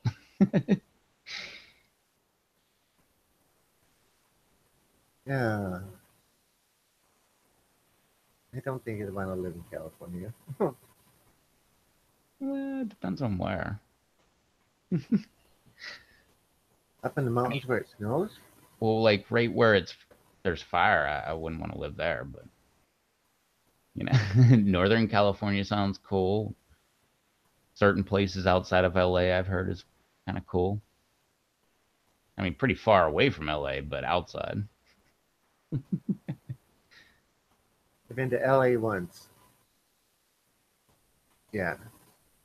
I'd like to go to LA because I don't think I've ever, like I've been in Pittsburgh, but I don't think even, I mean, Pittsburgh's a pretty big city and there's all kind of walks of life and everything, but I don't think Pittsburgh really has the capacity for the crazy that LA has. Because I mean, I've seen a lot of videos out of LA. There's a lot of crazy out there, and I just got to go and see it.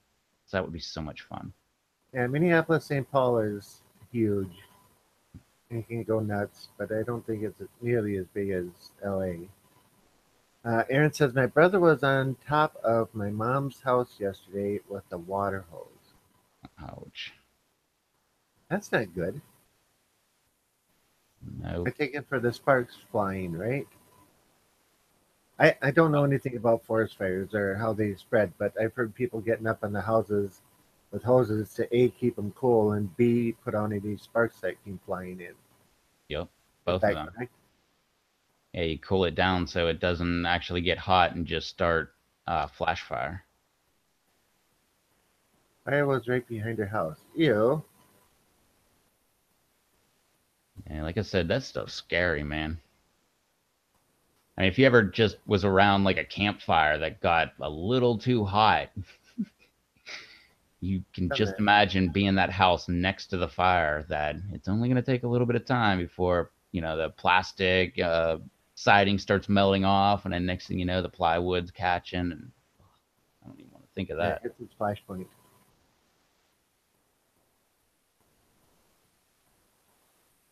But yeah, that's not good. Hopefully it passed by her house. If he's not standing on top of it today, it must have been short stuff that went and hopefully passed by.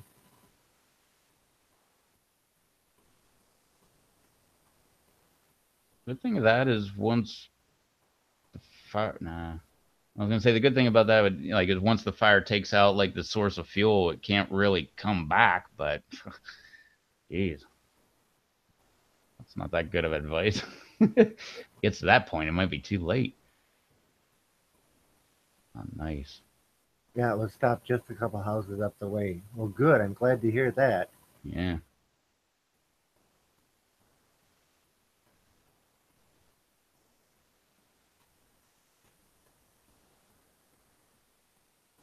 At least the grass will grow better there.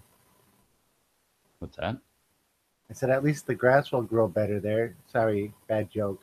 But you know, No. ashes on the grass and how it makes it grow better Yeah. after grass burns away. Well, I mean, not counting humans making houses and like kind of being in the way, but that's how it's always been. They would just get like lightning strikes and they would cause a fire and it would burn out all the undergrowth and everything. And then next thing you know, you got big, strong trees growing back and, nice fertile ground. All that carbon deposit gets in the ground. But then you add human houses in the way and then natural process sucks. Yeah. I used to save ashes and throw them in the garden, and it always seemed to help. Oh, I have yeah. a Well, it fireplace depends on what you downstairs. burn. If it's Huh? like it depends on what you burn. If it's like cardboard with like printed words and stuff like that, it's probably not that good. But if it's like wood chips from a tree that you cut down, that's good stuff to like go ahead and throw in your garden. Yeah, because I have a fireplace downstairs for supplemental heating when it gets really cold. And I save all the ashes and dump them in the garden. Okay, Brian says, I've been a firefighter for 30 years and love storms, hate forest fires. I'm certified when our state gets asked for aid. We have a volunteer system they pick from to send so many to assist. Well, that's cool. Yeah, when I was a assistant manager of a Domino's, one of my drivers was on that list, and I forget which fires, but he went cross country to go fight a fire for like 3 weeks or so. Aaron says, "Oh, and LA is a sprawling city. Downtown is big, but not like New York or Chicago." Okay. Charles says, "LAX is a great experience, Rev." So if you can hear this, Rev, uh, hey, Patrice is here. Howdy. Ashes can affect the pH. You are correct. Brian says, but you have to remember, Rev, it also is bad for the animals, and when it does rain, it makes it easier for mudslides. This much is true too.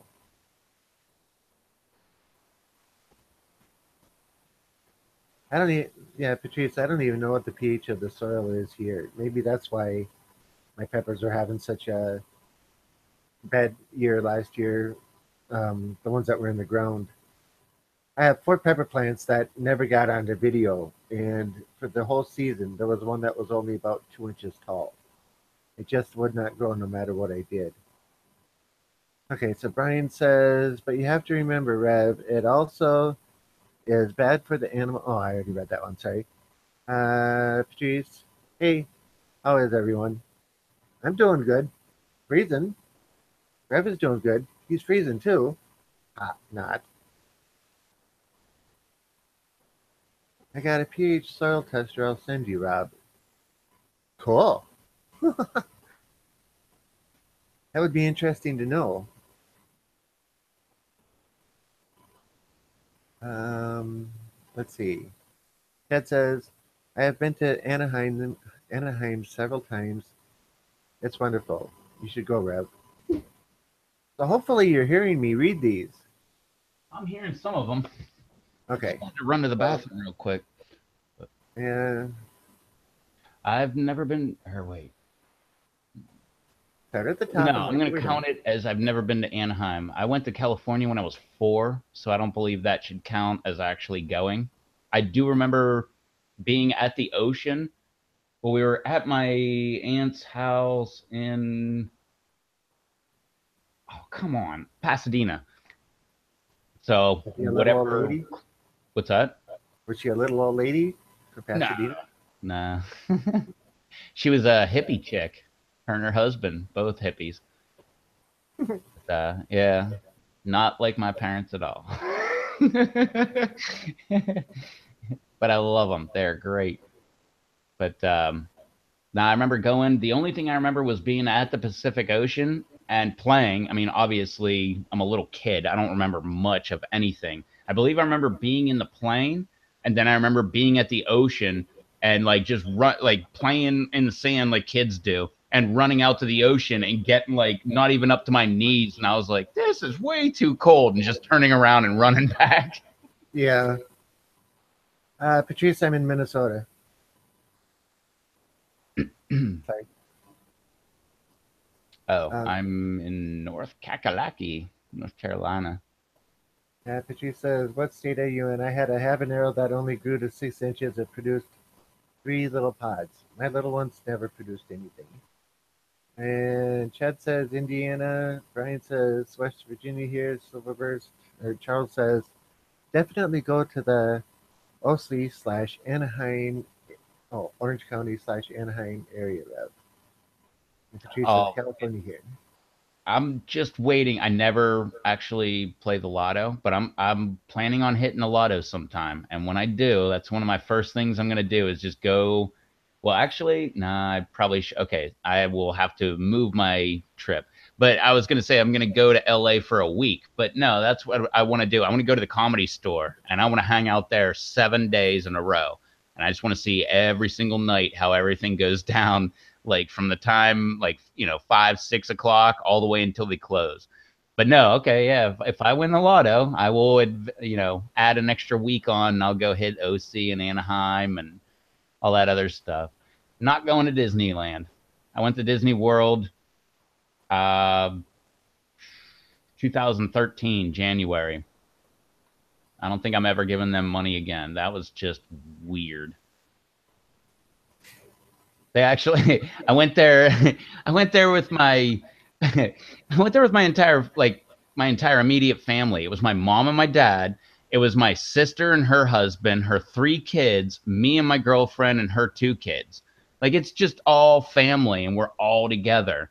And like while we were there, like one creepy thing that happened is like when my mom was separated from the group and like taking pictures. She actually got approached, and again, maybe this is a good thing, but it's just so weird to me. But she actually got approached by staff about her taking pictures of other kids, and she's like, "That's my grandkids." Like I'm taking pictures of my grandkids. They're with my group. I mean, at the same time, you got to think like there are those creeps out there that'll do that kind of thing. So I guess that's a good thing. But at the same time, that's just weird. Yeah. Oh, Torn on the issue. I hate those people, but at the same time, I don't want to be accused of that. Although I yeah. never took a picture at all. I didn't take one picture the whole time. Oh, okay. I thought you were saying ever Oh because no, I'm I not, mean, I'm like, yeah, no, that's not right. nah. One trip to Colorado, I got 550 pictures under my belt. Yeah. Disneyland is way better than Disney World. Way smaller. Okay. Well, I heard they got. Well, I don't know. Is Disneyland like Disney World? Because Disney World is one thing, and then you got Epcot Center, and then you got MGM, and then you got like Universal Studios, and you got like all these different parks. What the heck was the one I went to it and I didn't like it. Um, what is it like Safari or what the heck is it with all the Animal Kingdom? Yeah, that was really weird. It was like a zoo, but way smaller. It's kind of weird. I don't know how I feel about zoos anymore. I loved them as a kid and growing up. I still love them, but at the same time, it's kind of weird. Yeah, Patrice, I haven't been to Disneyland since I was a kid, 4 or 5 years ago. Charles says, and if you go past, past, you can do it a lot quicker. Yeah, because Okay. you get to like jump in line and stuff. Aaron says Disneyland and California Adventure are next door to each other. I've Aaron, heard of ever hear California. of Club 33? Uh-oh. Yeah, I've heard of Club 33. Have you, Rob? I'm thinking I have, but I'm not. If you don't, yeah, No, there you the, go. the Secret Club at D-Land? Nope, I haven't heard of it then. Yeah, it's like the exclusive club within Disneyland.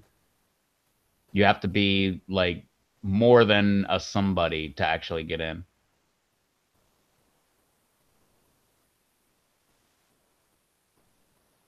It's only 10,000 a year membership. Is Heck that with all? that. I'll pass.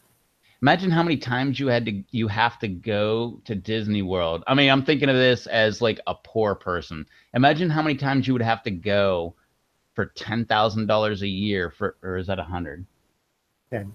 10. Yeah, imagine how many times you would have to go per year, even if it was free, if you got a membership, just how many times you would have to go. Oh, nice. Oh, it's more. Now, Susan said a friend we have had has the membership and they took us. That's awesome. I would have loved to go. You should write a blog about what the heck happened. Everybody wants to know that. Yep, Susan's famous. Says Of it right there on course. the internet. I'll be back in a minute. If you haven't heard, she is the moderator over at the Pepper Lovers community. She's Famous. uber famous.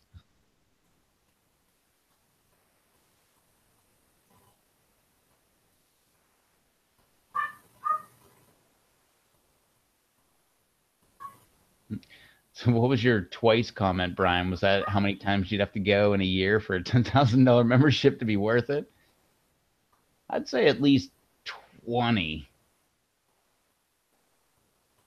Eh, something like that.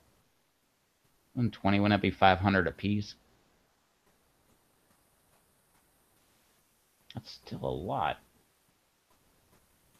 20, I'd just say 24, and that would be twice a month.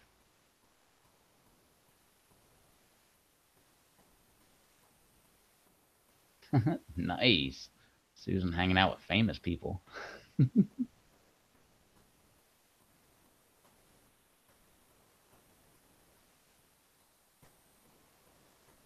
Oh, well, the Club 33, I don't believe that counts getting into the park or anything. I believe that's just to have the membership to do like the behind the scenes kind of thing that you can do, like go to the really behind the scenes restaurants and stuff like that.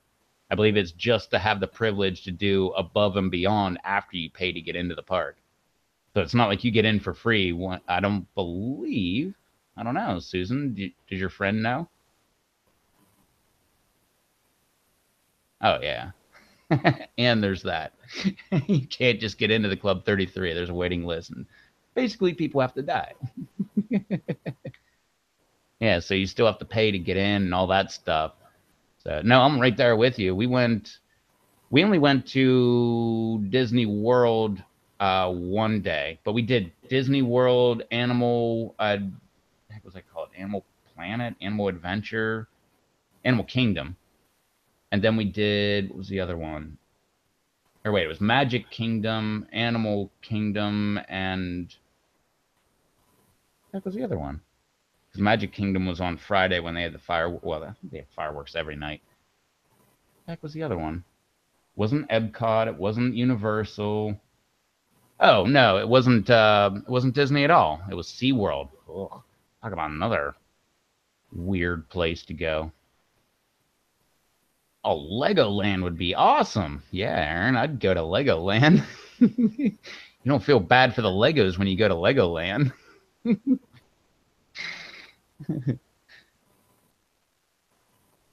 Oh, caboose. No, I never rode in a caboose. I think I was towards the front of the train. No, is it even a train? We did the monorail, but no, we did a yeah, we did a train too. That's right. I think that's how you get in Disney World, I think. No. No, that's right. There's just a train that goes by. That's the opening ceremony with Mickey and all those other.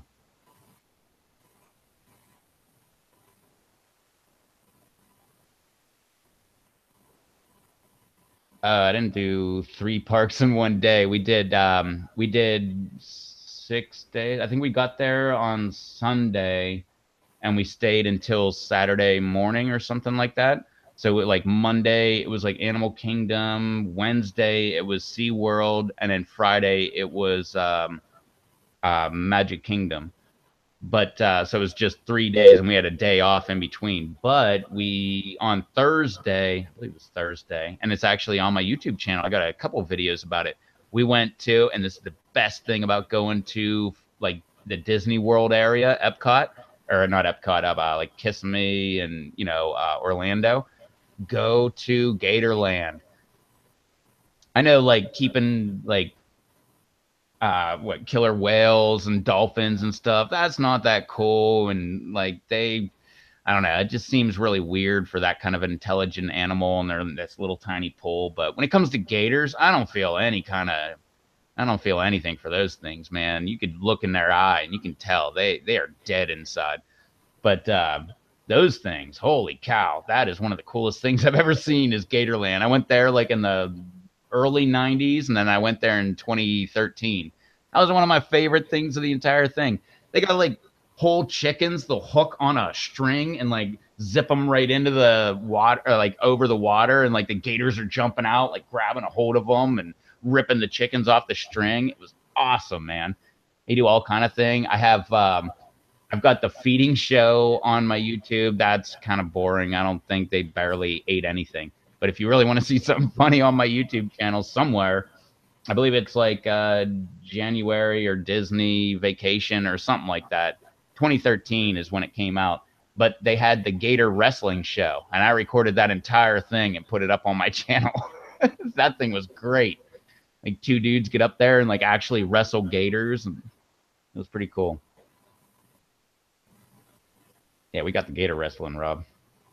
I heard. Oh, they are dinosaurs, Patrice. Another thing that's dinosaurs, if you want to know what a dinosaur was like, I guess a alligator would give you that sense. But you really want to know what a dinosaur was like, what I believe? Watch a chicken and just imagine being, a third of its size. That thing would mess you up. Those things, they eye you up when you're like 5 feet tall or 6 feet tall. They're eyeing you up like, I could probably take that guy. Like those things, those are total dinosaurs.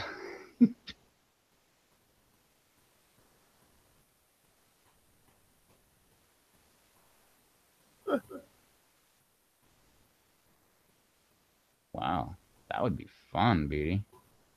Yeah, he Oh says man, a a couple wine friends. fest at Epcot. He says a That would couple have been friends fun that. at the beginning. Do the wine fest first, then go to all the parks.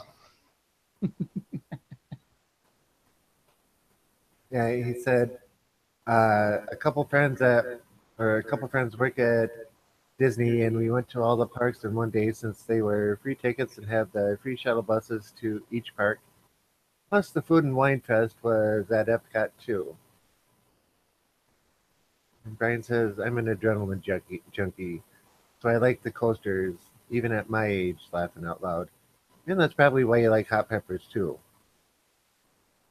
And me too, Brian says Charles. Um, I don't know. I used to be an adrenaline junkie, and I guess I still am to a certain extent, but I don't know. Maybe it's my I don't know, extreme adrenaline junkie kind of thing, which is weird because I don't want to jump out of a plane. I don't want to do like skydiving or any like squirrel suit or anything weird like that. But I don't mind like going fast on like a quad or a dirt bike or, something, or a car or something like that. But roller coaster, I used to be into it, but not so much anymore. I don't know. I'd have to ride one. It's been a while. But I used to like them, but I don't know, it's too safe. Like you're on a track and you're only going to go so far and you're not going to fall out of the seat.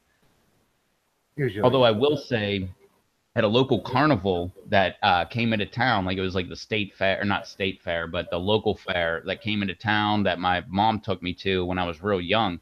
I was just big enough to get on the ride. Well, I'm not that big of a guy. I'm pretty thin.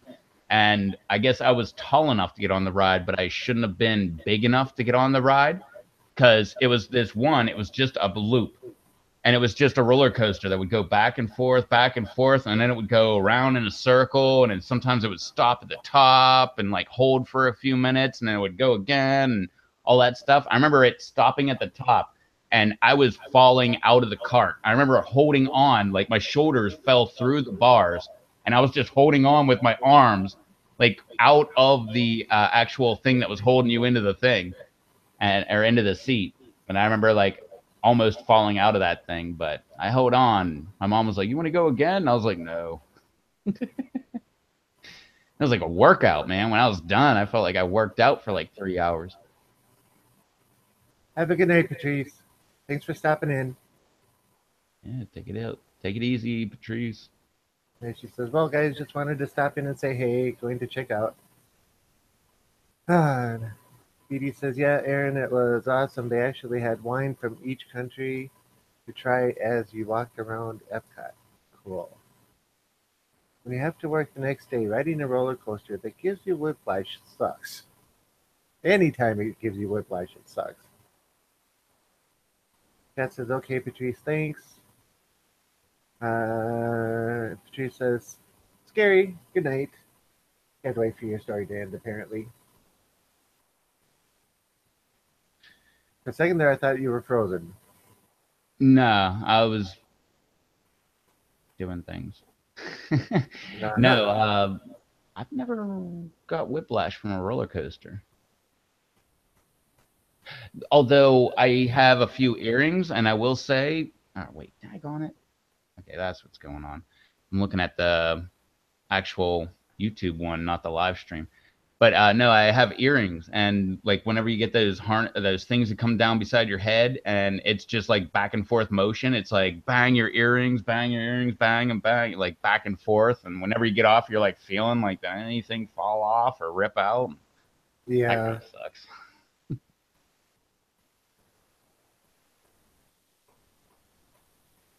Ah, me and roller coasters don't get along. My dad never liked roller coasters. My mom did, but not my dad. Which is funny because my dad he drives freaking fast. At least back in the day, like he would always be flying.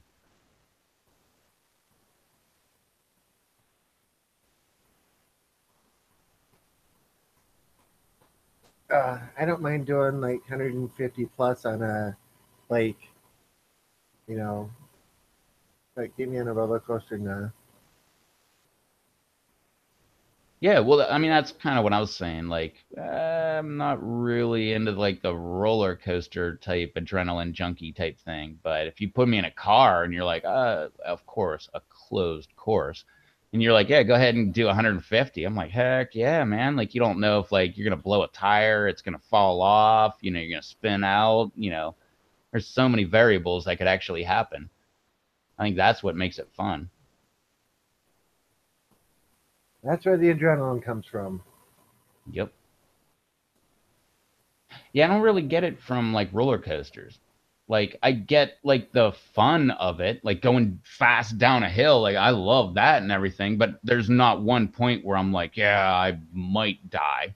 I mean, there's still that little possibility where the whole car will fall off the track or whatever, something weird will happen, but nothing like when you're in like a vehicle or something like that. There's like a million things that could go wrong that you'd be spinning out or rolling over end, ball of flames. Yeah. Brian says I've been on some of the uh, older wooden coasters, and I never realized how much they beat you up until after being on the new steel coasters. Oh yeah, the park I used to go to all the time was right down the street from where I lived, like 10, 15 minutes from my parents' house. And it's Kennywood Park, one of the oldest parks in the country. And it's got one of the oldest wooden coasters, the Thunderbolt. And it's still a wooden coaster. And that thing's crazy, man. Yeah, you ride all these crazy like it's like because they all the same park they had. I don't think they have it anymore. They had like the Steel Phantom, then they I believe tore it down and made the Phantom's Revenge, and then I think they tore that down and made something else. I haven't been there in 20 years, but the Steel Phantom was like at one point when it came out, it was the tallest. It was the roller coaster that went the tallest, and it dropped you the farthest because not only did it drop you, but it dropped you down a canyon right next to the river. And it was the fastest. They put brakes on it so it would only go like 88 mile an hour or something like that at the time. I'm sure they're faster now, but it was the sharpest turn, the most amount of like loops in a row. It was like everything, and then of course Japan came out with something better the next year, but it had all that stuff. But you'd ride that, and then you get on the Thunderbolt, and you're like, holy cow! Like every single time, you feel like that cart has to readjust because it's on a track, and like you said, you probably get whiplash, but side to side whiplash, not front to back. And they also have the Jackrabbit, which that one actually comes off the track. That's why they call it that because it's got like a bunny hop type thing going down the hill, and the train actually comes off the track. And you're No only thanks. held in with like a leather lap belt for everybody. You get like four people, and it's one leather strap that goes the whole cart. No thanks. BD says, yeah, Busch Gardens in Tampa has some crazy rides too. And Chad says, Kings Island, the Beast, longest wooden coaster. Well, we have Valley Fair here, and they've got like 5 coasters in it. And the wild thing is their largest, and it's huge. I think it's so big it actually stretches out over the parking lot. And one of it loops out and when it goes out and comes back, actually goes over the parking lot. I want to say I've been to Kings Island. Is that in Ohio? I believe they have King's Dominion too. I've been there. I think I've been to two different King's Dominion. And I've been to Busch Gardens in Virginia, but not Tampa. No. Or no, pretty sure I haven't. Valley Fair is the only place I've been to other than the Strip in Las Vegas. Oh, well, like I said, Kennywood was like 10, 15 minutes from my parents' house. So the locals or our school that we had every year, we would go ahead and have our like school field trip type thing, like field day or whatever. Everybody gets the day off and you can go to Kennywood at a discounted price. And we did that like all the time, and we did it for so many years, and then we were like, heck with this, it's like an extended weekend, and we would pick up and drive down here to North Carolina, stay here at my grandma's house, and then drive back, and on Monday we would be go to Busch Gardens and then go there instead of Kennywood. And it was pretty fun. And sometimes we'd go to Williamsburg and see all like the reenactments and stuff like that. Yeah, if I have Kings Island's Ohio, like Chad says, then yeah, I'm pretty sure I've been there too. Because I know I've been to King's Dominion. That's like a Paramount park. But I'm pretty sure I've been to Kings Island too. Well, if you want to be an adrenaline junkie, like Charles says, I'd like to do a lap at Nürburgring or Nürnbergring. Um, bucket list, laughing out loud. Hmm. And yeah, Ohio, okay. Red family always talk about Kennywood. My It's family, I meant, yeah. yeah, it's I mean, the area of town that it's in, not so good. If you need some drugs, I'm sure you can find them there. I can guarantee it. Like, you can see the park and still get those drugs. But that being said, no, the park, I mean, it's like a world-renowned park. I mean, it's huge. And growing up, we would always go there. We took it for advantage, and it wasn't until I moved away from there. I moved down here, and like I've met so many people that have gone there, and they're like, "Oh my God, that's one of the greatest parks in the country." I've been to like half of them, or I've been to like three-quarters of them, and everybody is always talking about like Kennywood. That's one of my favorite. And it's like a gigantic park, but it's like your hometown park. Like a gigantic high dollar park meets your like hometown fair. It's like that kind of thing where I don't know, it's pretty fun.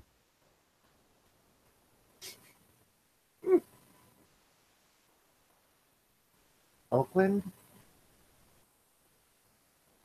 I don't know what the reference of Oakland is. Is there a big park in Oakland? Oh, are you talking about where Kennywood is? No, Oakland is where Pitt, the University of Pitt is. Um, um, Dang That it, Infinity says. I trying to remember the exact name of it. Not Duquesne. It's down by the river, by the old steel mills, but outside of Pittsburgh. Um, Dang it. I believe Duquesne is just a little bit away from it. If I looked at a map, I could find it.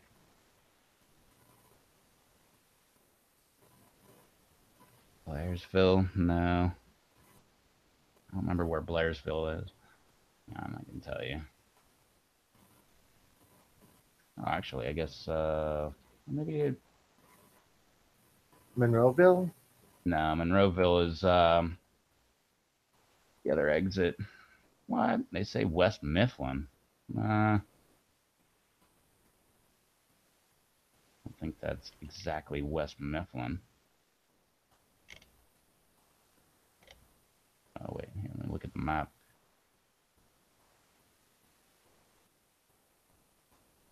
Look, Duquesne right next to it. Maybe I was thinking of Duquesne then. Yeah, because if you're Chad coming says, that gotta way, go. Work comes early. Great talk. Alrighty, Chad. We'll probably see you Monday, hopefully. Have a good night. take it easy, Chad.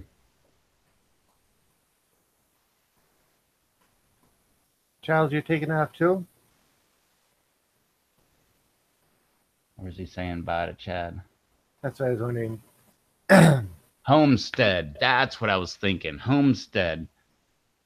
That's what I always took it as. But looking at the map, Duquesne is right there next to Kennywood. Matter of fact, looking at the map, Duquesne is where you can get some drugs. We don't want to know about that though. Okay. Brian Sorry, says I had it a lot of was bad friends. That's why I got the heck away from there. Brian says it was Kings Island when you lived here in Cincinnati. Then it went to Paramount and now is owned by Cedar Fair. Ooh, Cedar Guess I have Fair. to be at work in 6. All right, Charles. Have a good night. Thanks for showing up again. Take it easy, Charles. Thanks for hanging out. Yep, Monday when Rev eats that white devil's tongue. He was supposed to do it tonight, but we got sidetracked. Oh, they all are in the dehydrator. You mean Monday when Dave's auctioning off one chip challenge? Yeah, the epilogue to that will be you eating the white devil's tongue. I don't know. Will it? Tune in then. Don't forget to thumbs up and subscribe. All that other good stuff. uh, Yeah, I yeah, forgot all Cedar about that. Fair isn't. isn't Cedar Fair the same company that owns Cedar Point, of course, but also bought Geauga Lake and then that went out of business? That says truth to the Monday night you eating the pepper. I don't know. They might not be ripe by then. They're all in the dehydrator right now. I'll have to have new ripe ones. Well, leave them in halves and you can eat them dry. No, I'm not doing that. I'm not gonna cheat you. Might have had some oil burn off or something like that. Nah, I'm not gonna do that. Depends on what temperature you have it set at. Okay, Brian says they own Kings Island, Cedar Point, and Geauga Lake and Six Flags. Geauga Lake doesn't exist anymore, though. I watched a documentary about that. That was really heartbreaking. I remember going there a bunch of times. And Cedar Point, but I believe Cedar Point's still going. Cedar Point was cool. Nope. probably that it's no longer there. Hopefully, Pretty anyway. sure it was Geauga Lake. I'm pretty sure Cedar Point was still there.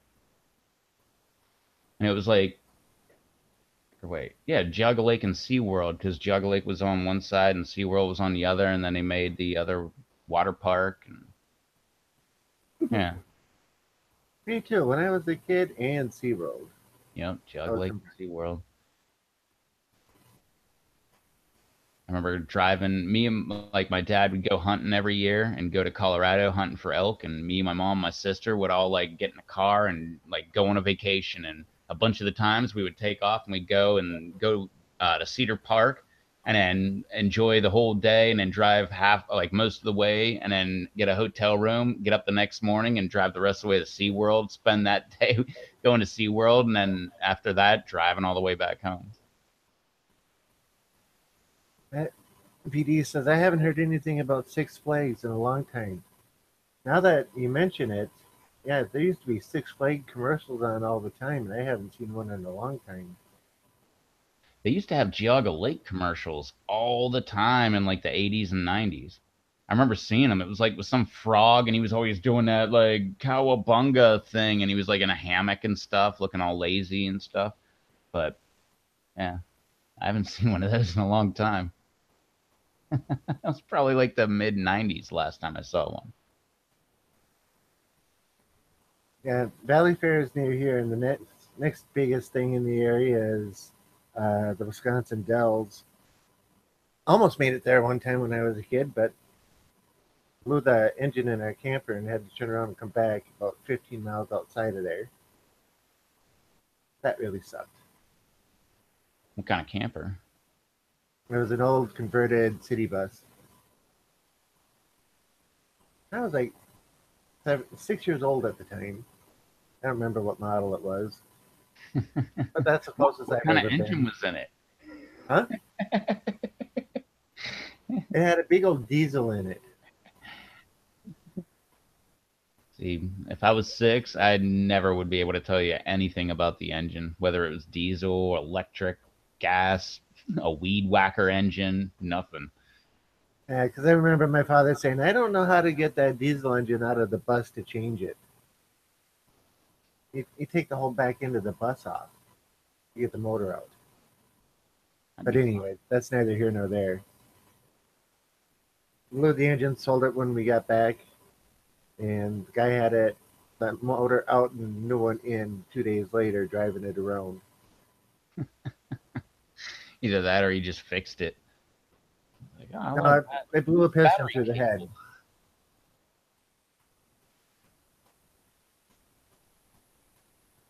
Yeah, when the engine blew, put a piston through the head. So no fixing that. There's only 12 Six Flags left in the U.S. Okay, I've been to a bunch of them. never seen one. I can't remember. Was it like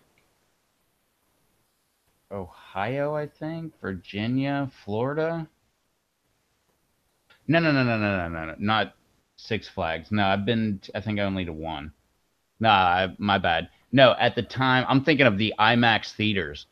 Because back when they first came out, there was only like 21 of them or something like that, and I was to like 7 of them. It was something like that where I'm like, holy cow, I've been to like a third of them in the country, but it was only because I was on the East Coast, and that's where like a majority of them were. And Six Flags by Atlanta. I didn't know there was a Not Six into that Flags one. by Atlanta, otherwise I would have gone. My last job, I worked half my time in Minnesota and half my time just north of Atlanta. Yeah. Oh, I don't think I've done anything of any value in Georgia. Just drive through it. I looked like when we were heading to Florida, I was like, hey, look, the exit to Jekyll Island. Look at that. But no, that's like the only thing I've ever done. If you don't know what Jekyll Island is, look it up. I know what Jekyll Island is. Yeah, that's why I was laughing. Estelle, Look, Georgia. our Yeah, country got screwed over right over there. I think it was by Six Flags isn't by Lawrenceville because I have friends that live in Lawrenceville, and I worked in the next city over in Duluth. I spent a lot of time in Lawrenceville, so there's no amusement place that I know of in Lawrenceville. Although I must admit, Lawrenceville is a big city, so now that I think about it, it could have been over on the other end. But yeah,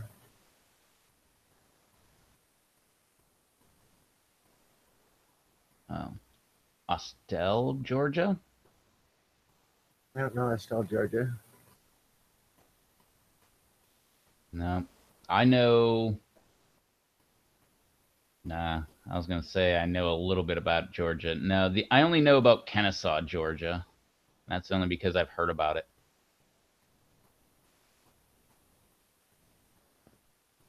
Uh, Austell is what it says on Kennywood's website. They claimed, what the heck did I just say? Uh, Kennesaw. not Duquesne, but they were claiming, whatever. But it was actually Homestead, so they could have got it wrong. Well, then again, I mean, if you have like a small area versus like a bigger area that they usually call by the bigger area name, usually they'll go by the bigger name. So West Mifflin, that's what they were saying. It's in West Mifflin, but it's not really. It's in Homestead. Is Mifflin a big city then? West Mifflin, little. I mean, it's all outskirts of Pittsburgh, so it's kind of like we want to be a city. We're kind of like a city, but we're not as dense as a city, kind of thing. But there's concrete everywhere. So it's definitely not suburbs. So, but that's kind of how Pittsburgh is. They'll have like an entire area and they'll call it this. But if you break it down, it's a small area is actually that. And then there's this little area over here named something different. This one over here named something different.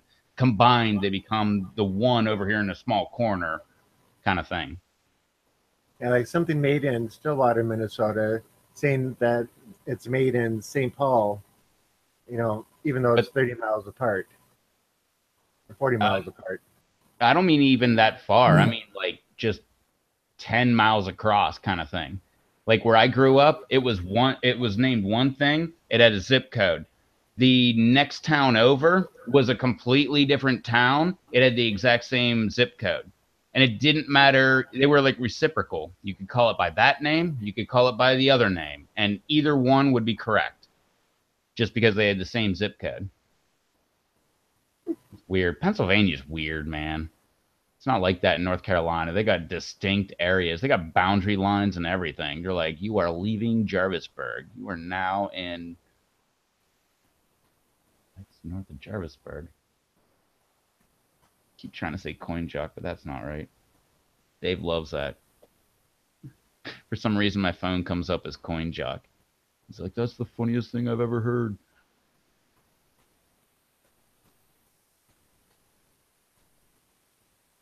Ryan says, my daughter was up there in 2010, and it's not as nice as what it used to be. Plus, there were over 100 vehicles broken into while they were there, and their school bus. Well, that's Oh, at Kennywood, I'm guessing. I don't doubt it. Like I said, I wasn't joking. Like that's why I got out of Pittsburgh because I had friends that were all hooked on drugs and stuff, and they'd be like, "Hey, let's take a ride," and I'd be like, "Oh, okay." And like you don't know what you're doing, but next thing you know, you're like, "Oh, right, you're doing that. I don't want to be here for that." And but you're like, "Hey, look, there's Kennywood. I can see it right there. Like I can see that one roller coaster." yeah, no thanks. That's what I said. That's why I got the heck out of there. I like my small town. Yeah. Oh, this is totally a small town. Like over half the people when they go anywhere. Well, we'll just use the grocery store. If you go to the grocery store, if you went and actually tried to break into half of the vehicles in the parking lot, they would not only be unlocked, but they would have the keys in there, whether on the floorboard or in the ignition. Like in the wintertime, people just leave their cars running and just go into the store. Doors unlocked. Sometimes window cracks, so in case, their door locks. Yeah. The H capital of the East Coast. What's that, where Kennywood is? I don't doubt it. That's what these people were doing. They actually Got have a Pamani Brothers in Fort Lauderdale. That's crazy. That's a that's a Pittsburgh thing. That's the awesome sandwich joint where they put the French fries on the sandwich. yeah. Didn't Man versus Food do that? I don't know. I think he did. I don't watch any of that. Uh, I'm it was sure a couple it's years ago. it's really popular. I'm sure that what's that super phony guy, the guy with the stupid frosted tips, uh, Guy Fieri. Yeah. Yeah, I'm willing to bet he went there too. Diners, drive-ins, and dives was a show that you're probably talking about. Uh, Okay. oh, that's the first show he did when he first got onto the Food Network was Diners, Drive-ins, and Dives. It says, He was actually at a restaurant right up the road from here. Well, and right down the road from here, and he came to this area and visited a bunch of places. yeah, because he was up in St. Paul and Minneapolis doing the Juicy Lucy burgers. Yeah, I'm not a fan of that show or that guy or anything like that. Like, I thought it was like really cool when they're like, "Oh, he's gonna come here," and then I found out like the restaurant has to pay them so many like tens of thousands of dollars, not him, but the company and everything, because it's an advertisement for their business. So they make the business pay for Guy Fieri or whatever to come out and like hang out at your place and eat your food for free and like you pay them. Like I thought it was just, hey, we need, a place to go. We'll pay to get there. Can we just come in your kitchen kind of thing? But apparently you have to pay them to actually have them come. Hadn't heard that. Yeah, I didn't hear Uh, it until they came here. That I mean, before that, I was like, I don't want to watch it, but I have no problem with it. But after that, I'm like, hell with that show. They got a budget. Why can't they just get here and just get free food and like give them free advertising? yeah. Yeah, Man versus Food was there too. Diner drive-ins and dives at Laughing Out Loud. The Nook, Juicy Lucy. I don't remember the name of the two restaurants that were competing with the original Juicy Lucy's. He's been to West Virginia, Hillbill- Hillbilly hot Hillbilly Hot dog.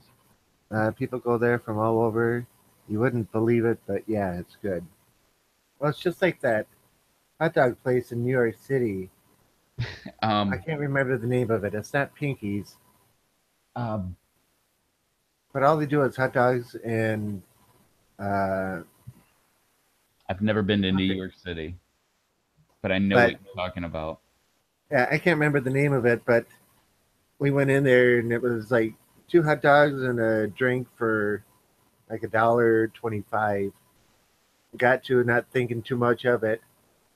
Ate the two, drank the drink, and it was so good I went back and got two more. Visited a friend of mine in New York, and she only lived like 4 blocks from the nearest one. So we walked over there one night, but I can't remember the name of it. I can't remember. The only reason I know of that, and I could be wrong on it, but the only reason I think I know about that was the movie Fools Rush In with Matthew Perry and oh, what's that spicy? I believe she's from Mexico. I can't remember her name, but it, some dude hooked up with a chick in Vegas and accidentally knocked her up, and then she came back saying she's pregnant. They tried to make it work, kind of thing. But he was from New York City. He was a real estate developer making things in Vegas, and he didn't want to be there.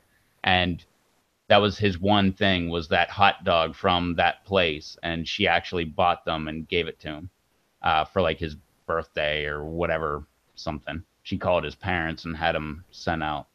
I can't remember the name of them, but it's like on the tip of my tongue. Like you said, it's like pinkies, but it's not that. It's just something real simple. Oh, BD is saying hillbilly hot dogs with that huge homewrecker dog. That's not it.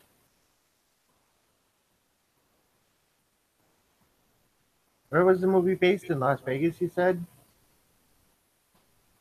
Oh, the movie I'm talking about, yeah, I mean they were supposedly in New York, but it was mainly in Las Vegas. Okay, because Lots of Fun has the uh, pound and a half or whatever hot dog, or maybe it's a pound, but it's like huge. Most people can't eat just or can't eat one.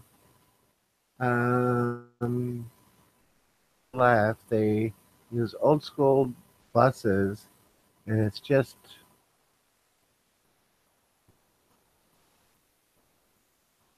cluttered. Oh, cluttered on the outside. Okay, I got my eyes are going buggy at me. Got to get out the old specs, and it's just cluttered on the outside. Okay, and he says, "Yeah, that's it." Oh, keep aware of the time. I'm warning you ahead of time today.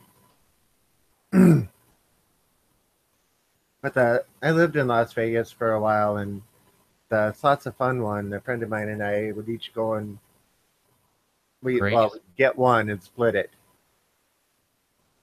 that's it. Gray's Papaya. Was Raised that the one? papaya. Yeah, that was the hot dogs. Don't ask me. We went to the Slots of Fun casino for the big ones. No, in New York, the hot dog joint. Raised papaya. Yeah, in the movie, that's what it was. Okay, because no, that wasn't it. Yeah, Um, well, I'm glad I prefaced it with I. It might not be the same one, but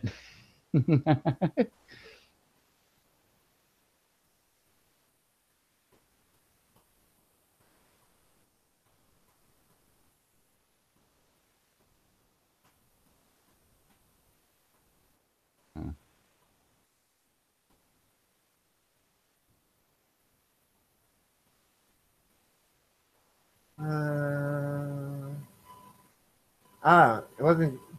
It was Papaya King. I knew papaya sounded familiar.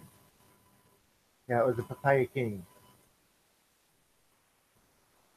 I wonder if that was the movie way of giving them credit without giving them credit. Yeah,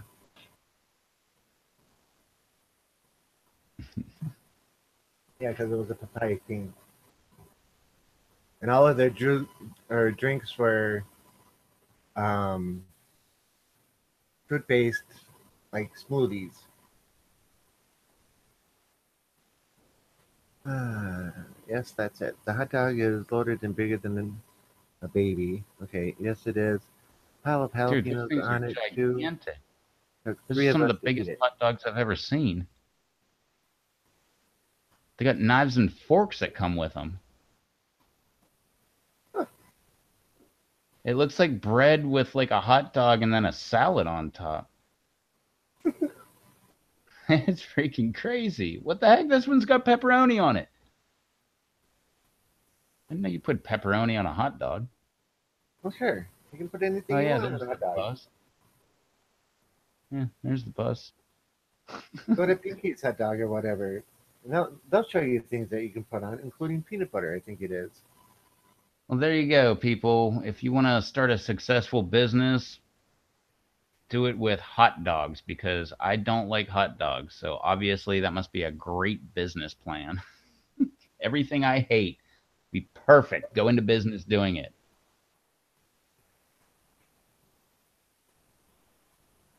Oh, I've heard of the home wrecker.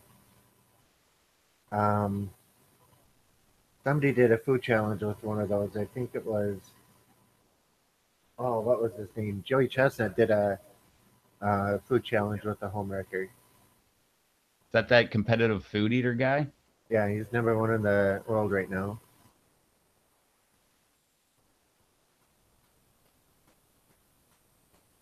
For a while, like, I'm not a big hot dog fan, but there was a little point where I was like getting into hot dogs for some reason.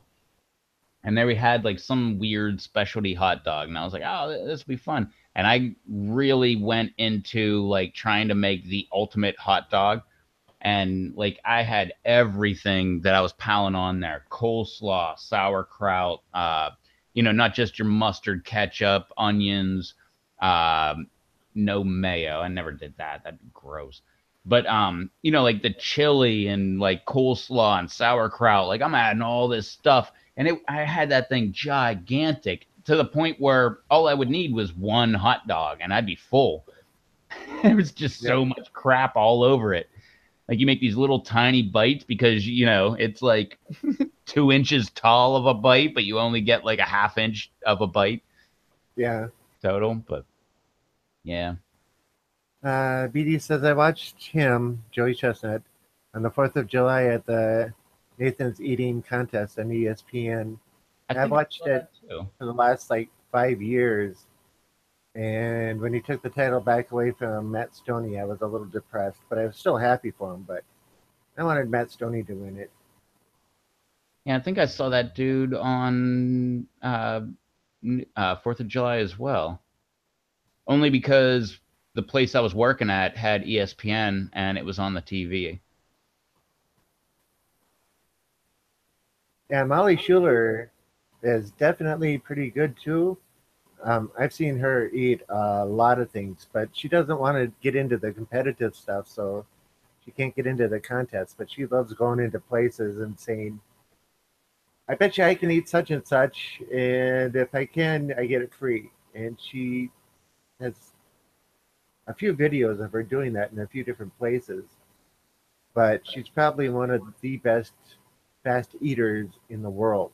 You know that 72-ounce Texan steak challenge that people go down and they eat a 72-ounce steak and a baked potato and a salad in a bun? You know that I challenge, don't know right? about that, but all I can think about is the great outdoors and the 96er. Okay. Most people can go in and they can maybe finish one in the hour. Her record is four of them in 48 minutes. And she's a little 5'6", 110-pound lady. Oh, they always are. Is she Japanese? Isn't that No, not Johnny Chestnut, but that other guy? Wasn't he Japanese? And he was like 5 foot tall, but he was like the hot dog eating champion. Matt Stoney is, I believe, Korean, but I'm not No, not that 100% guy. sure. He's a mix. Not. Oh, Kobayashi? I believe that's the guy. Yeah, Yeah, yeah, Japanese. But yeah, and he's the tiny, isn't he? He's not like only like 5'1" or 5'2" or something, right? He's not like 6 foot tall. Brian, she beat that three of them in an hour. She has now four in 48 minutes. Jeez. Yeah, it's four in 48 minutes. That's a lot of cow. Dude, I don't think I could get one of them done in 48 minutes. Yeah, Well, she actually, no, I guarantee I could probably eat half of one in 48 minutes at the best. 72 ounces. Yeah. What is that? 5.5 pounds? No, 1632, 16 ounces. So 64 is 4 pounds, and 72, so that's adding 8, so 4.5 pound steak. Not including the baked potato, the side salad, or the roll. yeah, see, I'm not into that. Why the heck do you need to eat a baked potato, a salad, and a roll? Part of the challenge. Heck with 50 bucks that. to sit down to do it, or to take the challenge. If you complete it, you get the meal free. If you don't, you have to pay the 50 bucks. Big Texan That's dog not somewhere in Texas. that's not that bad. 50 bucks for like a 4.5 pound steak, salad, and a baked potato. And a bun. I mean, around here, it's 50, 60, $70 for a 6 ounce prime rib. Obviously this isn't prime rib, but still, same thing. Like around here, you get like prime rib, a little tiny little glob of mashed potatoes, and like 3 pieces of asparagus. 70 bucks. Oh, you want lobster? 120. No thanks. All right. Look at the time. I'm warning you ahead of time. Wow. It's midnight. No, it's not. Uh, yeah, just eat as much as you can and take the rest home. That's I'm what I lucky would. if I can take and put away a half-pound burger with a bun and some pickles and a piece of cheese on it. That's how much I eat at a time. I can eat. Wow. Really? That's it? Half a pound of burger? Yeah, I can barely put that away. I put away a pound of chicken every time I eat. Yeah, I Like can't. 2 pounds per four chicken thighs. Well, not counting the bone. Four chicken thighs. So it's like half a pound a piece minus the bone. So I don't know. Maybe that's 3/4 of a pound. I could maybe eat. Well, the last time I got fried chicken, it was two thighs and two legs, and I was barely able to finish it. I could take them out. That's Yeah. weird. But anyway, we got to close this call up pretty quick here. So do your outros. My outro. Yeah. Tell everybody who you are. Well, most people know me by now, especially the No, people in nobody the knows chat. you. Nobody knows me. Okay, I'm Rob Z on YouTube. That's my main primary channel. I grow peppers. I grow other things in odd ways.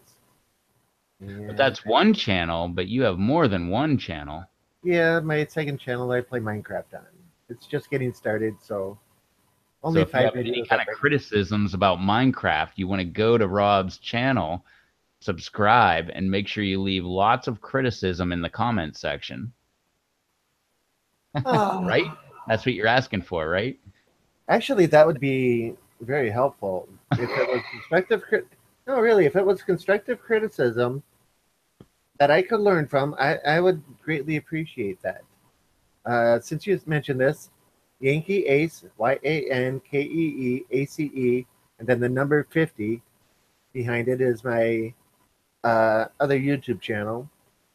You want to go watch the videos and tell me what I'm doing wrong or give me some constructive criticism, I would greatly appreciate that.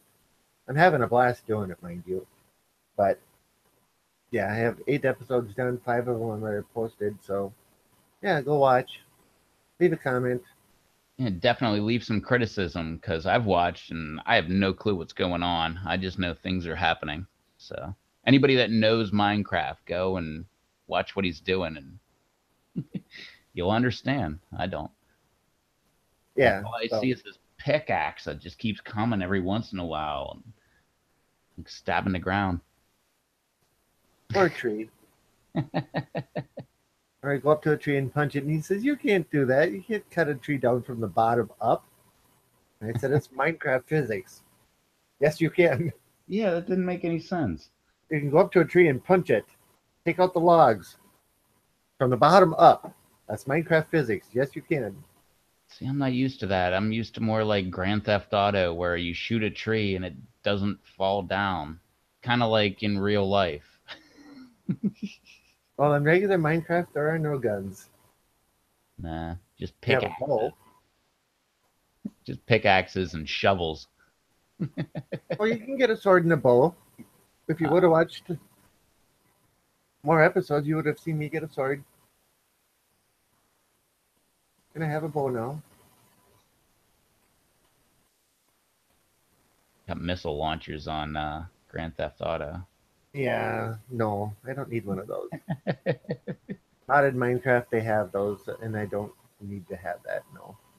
I don't know if you want to go ahead and check me out playing video games like Grand Theft Auto. You're out of luck because it's not happening right now. So But if you leave a comment below saying, yes, Rev, I would love to watch you play GTA, get on the ball. And if you tell him you'll subscribe to him so that he will keep playing GTA, that'll encourage him even more. See, we've yeah, been having this discussion back and forth for a couple weeks now. I'm trying to get him to start playing GTA online, and he's just mainly because that's the only video game I actually play. I don't I don't really have many video games, but I do have Grand Theft 5 because it's the greatest video game ever made. But it really that's up for is, man. debate. Like as far as Up like for debate. action shoot 'em up kind of games, definitely that is by far the best one ever made. It's up for But debate. eh, I know, I'm just teasing you. But he talked me into doing the actually putting my Minecraft videos up, so I got to talk him into doing his GTA ones. So you guys should help me out here. So give him a comment down below. Yes, GTA, get it going. yeah, if you want to go ahead and if you want to, I don't, my friend list is full, but every once in a while I get friend requests, and if you want to join me on Grand Theft Auto on PlayStation 3 because 4 does not work and computer doesn't work because it's specific to the platform. But I'm playing on PlayStation 3. If you want to play with me, then yeah, let me know. I'll throw out my Grand Theft Auto, what is it? My Rockstar name or whatever. But yeah, appreciate it. Have a good night, Brian, and thanks for joining us. Yeah, thanks for hanging out, man. And he says, do it. He says, do it. You got to listen. The fans have spoken. Eh, still have a little bit of time. Uh, a GTA game is fun, Oh though. yeah. Haven't played in a long time. That is great. And Grand Theft Auto Online is amazing, except like I said, I'm on PlayStation 3. So I Rockstar stopped doing updates like a year ago or something on that game. So I'm kind of like in limbo. I got like $13 million with nothing to spend it on. Good So night, kind of Susan. stuck. Sorry. No good. Susan's saying good night, guys. Have fun. So good Oh, night, Susan. you're still here. Brian's taking off. Saying have a good one. So yeah. Sorry, I didn't mean to interrupt you, but people taking off here, so get to the point. We're running out of time. Oh, I don't have a point. I think everybody watching by now knows that. That Just that much is true. keep talking This and time of talking year and anyway. talking, and eventually I'll shut up. Really? I mean, that's the realistic goal, but I mean, it doesn't always happen. It I can't don't go think on that forever, happens. can it? Yeah. All right. Let's call it a night and let's let these people get onto their nice cozy beds or back to work, whichever it may be. All right. Well, we went 7 minutes late, but we were, what, 15 minutes late? So Yeah, so it's almost 3 hours. we're still Almost. under time. Look at that. Got all of our points in that small amount of time. Don't forget to, yeah, well, you can hit that subscribe button, hit that notification bell next to the subscribe button. That'll tell you when I go live because Monday we will be going live with Dave, and Dave's raffling off one of those one chip challenge Pocky Carolina Reaper chips. So you want to hang Auctioning. out for that. Auctioning off. Auctioning, something like that. I don't Yeah, know you how said this is going to auctioning work, off but before.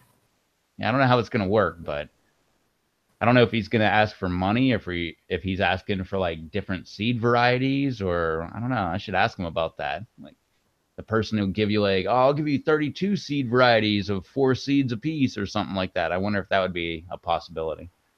I don't know. I'd be looking for cash myself. Maybe. I don't Uh, know. We'll figure that out on Monday. That's a great reason to, that's a teaser to come back next week and check it out. yeah. BD says, see you next week. I'm going to check in and see if any of my seeds sprouted. I Hopefully hope they so. did. Good luck with that. Absolutely. I hope you get 100% germination. Oh, that'd be wonderful. Absolutely. All right, guys. Let's call it a night. We'll see you probably on Monday. On Monday, maybe sooner. Who knows? Oh, boy. You start saying things like that. I don't know. People want to see it. They'll just let me know, and then I can get in touch with you. But that's not going to happen tonight. So I guess we're done. This has been a live production from RevToast TV. Thank you so much for tuning in. Thank you so much for tuning in. We do this every Monday and Wednesday. Sometimes, sometimes we don't. But anyway, that was our live stream again. I guess just like always in all my videos, I say throw a comment down below. All these comments that we've been reading here on the side of the thing, they are not available after the video goes live on YouTube. So if you're watching this after the fact, oh, thank God bless you for making that this far if you're watching it after the fact. But if you're watching it after the fact, then throw a comment down below. And I ask everybody to go down in the comment section, make sure they find someone down there in the comment section, find someone new, subscribe up, watch all their videos, give them tons of thumbs up. Maybe you should subscribe to Rob, ROBB space Z. Give him tons of thumbs up over there too. So anyway, I don't know. I don't have anything else to say. So I'm just trying to stretch it out till 115, but that's close enough. 110 works for me. Yeah. All righty, everybody. Good night. Later.